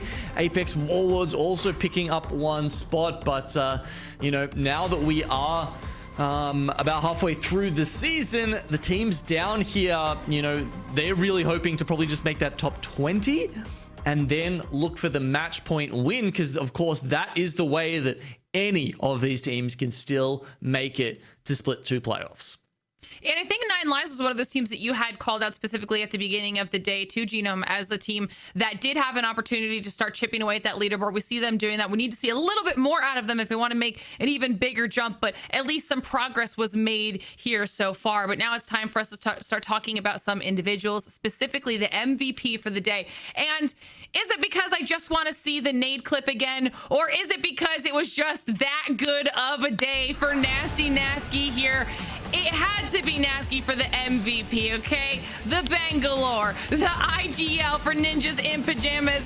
It was just such a phenomenal day for them. This close to getting the win on the day, but they still got 2 wins throughout the series, and Nasky specifically heading into match 6. And here are these beautiful cracks and knocks from Nasky, but he had 12 kills heading into match 6. He had 11 assists heading into match 6 and 4,400 damage to himself. And that's not even counting all of the work that Zane and Ampy were doing across the board as a trio. I mean, we saw clutches out of both of them. We saw big plays out of both of them, but with what Nasky was bringing to the table at the end of the day, 5,100 damage dealt. I mean, phenomenal performance on behalf of Nasky. But the biggest thing for me was the fact that he was making all of these calls for the team that were putting them in these positions to succeed, while also knowing when to take the aggressive fights that might have been a little bit earlier on in the matches. So I cannot say enough good things about Nasky and his performance here today in match day 5. So also more nade clips like that, please, because I think everybody was thoroughly entertained. I wish I heard those comms. I wish I heard those comms from Nasky. The moment he hit all those nades, I can only imagine. Like he probably said, "I'm fused now," like, or maybe a little bit more vulgar. We can only assume, but that was actually hilarious. I mean, where did he even get the space in his backpack for that? Right? Like he doesn't get to double stack them like fuse. Like did the man even have any ammo? Was he just like, well, I don't need bats because no one else is looking at us up here. I'm just taking nades only. I mean, pretty much. They just had a phenomenal position, but overall, fantastic day. And another team that obviously just had a fantastic day is Alliance, which means, you know, we have to talk to them as well. Number 1 in the series for today. So we've got Hakis standing by, ready to chat with us and talk about what happened today, because you guys were just on an absolute tear. So congratulations, and tell us about how you guys are feeling right now. We're feeling great. We had first pick this week going into it, so we figured we're going to get one really good POI, which is Galvez Trials, and then one pretty bad one, which was Northpad, that we shared with Trident. So, yeah. But, I mean, we hunted Trident down, and they worked pretty well. I mean, not so shabby in that last match either. You guys played that final zone perfectly. Thank you. Yeah, honestly, I mean, it was like a very, very clutch fight early on. My team is basically 2v3'd, or me and Effect 2v3'd Apex Warlords coming for the 3P, and we killed DMS as well, who was top 3 at the time, so it was a perfect start. You guys played that amazingly, and obviously to highlight the change-up that we don't see in other team comps, the Pathfinder and the way that you're able to scan those ring consoles really benefiting the way that you play, because you guys prioritize those evil harvesters in terms of pathing. You also get that when you scan those care packages. I mean, can you kind of elaborate what you guys are doing different that the other teams aren't doing right now with the traditional bang, blood, insert any random character here for third, whether most likely will be Catalyst or any controller, what that provides for your squad to play the way that you want? I mean, we're basically, with a team in Trident next to us, we're forced on hard edge, and Northpad is a pretty big edge POI in general. You're going to be slow rotating all the time, and Pathfinder is just amazing at isolated 3v3s where you actually can take space and play angles. So he just offers more versatility for us to make plays and look for things on edge, rather than being shackled down on the ground. We can zip around. Yeah, and you guys are definitely making it work. I mean, you know, as one of those characters that gives you the option to, yeah, as you're saying, play edge and get the late ring console scan in. How you said, you know, you had you know, first pick, which you went for Sky Trials, and then last pick that you get Northpad out of. Looking at those sort of later picks, you know, how confident do you guys actually feel playing from lower POIs? Because obviously, as one of the best teams in the EU region, you haven't had to deal with POIs from that, like, for basically your entire career. I mean, I would consider myself a pretty flexible IGL in general. I played a lot of like different tournaments, flexed around, played Realm, stuff like that, just to get practice from everywhere. So I'm pretty comfortable from anywhere. We are claiming Northpad and Trident though, so if we get either or, we're running the other one down. So our PO on Storm Point is pretty much settled at least, but the World Edge one we can still flex anytime. Now, we've seen, and we've actually talked to a lot of the other players about this too. Obviously, the draft POI system has almost really leveled the playing field in all of the regions. We're starting to see other teams having some strong performances, and it's all about the adaptability. And right now, EMEA is so close competitively when we keep looking at this leaderboard. Every series, we have multiple teams kind of jockeying for the top. So give me your impressions on the region now that we're halfway through the split and its level of competitiveness. I feel like the teams that have always been versatile are going to do good. You know, zone teams and flexible teams in general, as long as you get decent spots, you can always do good. So I'm not too worried about it. It's just some teams that are too set in their ways are gonna struggle, but I hope this is a good learning experience for everyone. Like Pro League is the best place to learn, especially for LAN, since LAN is all that matters. So that's kind of why we as a team are trying things out. Like we tried Alter the first week, try Pathfinder now. Like we're here to learn at the same time while also making LAN. So we're taking the practice we can get. Is EMEA gonna win a LAN? We're gonna do our best. So.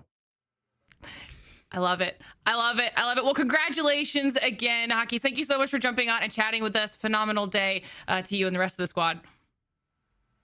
Thank you for having me. All right. It's always nice to be able to chat with our players. And I mean, he's not wrong. We've seen them be so flexible from different spots on this map. And it just really illustrates what they can do with these limited drops here, Vicky. Yeah, you know what I loved hearing from him? I loved hearing how they approach these different tournaments. Hearing Hockey say that Pro League is where they could get away with trying different things out because to them, the most important thing that actually matters is LAN. And I agree with them 100%. That is actually when you get to play on the big stage and you get to play under that pressure. Hockey's obviously a veteran in the competitive Apex scene that has gone to so many LANs and understands that pressure. Also understands the way that he needs to approach Pro League and to be able to adapt as quickly as he has to with alongside all of these teams with the POI draft. This is the place to do it. And you could see that success that they've been able to find playing different legend compositions. Yes, the Ultra didn't work out for them. They did pull off some shenanigans at the beginning where people were not expecting the Ultra to work out. And then people were able to adjust around that. But now bringing the Pathfinder and then leading the overall leaderboards for the day is a great showcase for Alliance. We've made our way through our series here so far. So Genome, I want to get your final thoughts on what we've seen. We're now halfway through the split and it's getting closer than ever. Yeah, it is. There's a couple of teams, you know, all the way up the top there on our overall standings. That will help push Alliance up. And, you know, I think it's just echoing what Vicky said there a little bit about their willingness to sort of experiment is fun. Because if you think back on it, you know, Alliance were a team that played Ashe when no one else was playing her, when they played Newcastle when no one else was playing her. And despite all these strange compositions and trying things, they have always ended up at LAN and they've made it through, and they're probably better off because of it. So, you know, the fact that they've run away with a win and 25 overall standing points here is going to do a world of good for them. And I'm certainly looking forward to seeing them at the next LAN.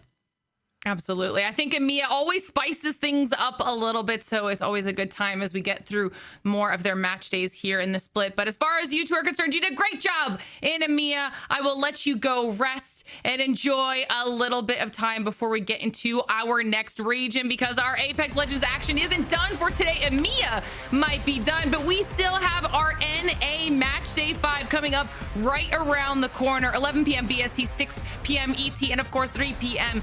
PT. So there's only a little bit of time before we get into another 6 matches. And if EMEA is any indication, it's going to be another exciting day. I can't wait to see what they bring to the table. As always, though, if you missed anything that happened here today, or you won't be able to make it to NA later, just follow us on social media. Okay, you can go to @PlayApex Esports on X and YouTube, or @PlayApex on Twitch, and just follow along there. That way you won't miss a single second of anything that's happening in the ALGS. For now, it's time for a short break before we head into our NA region for ALGS. So go get some snacks, get hydrated, and hop in a game or two, and we'll see you back here in just a couple hours.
Thanks for watching. Subscribe to the channel.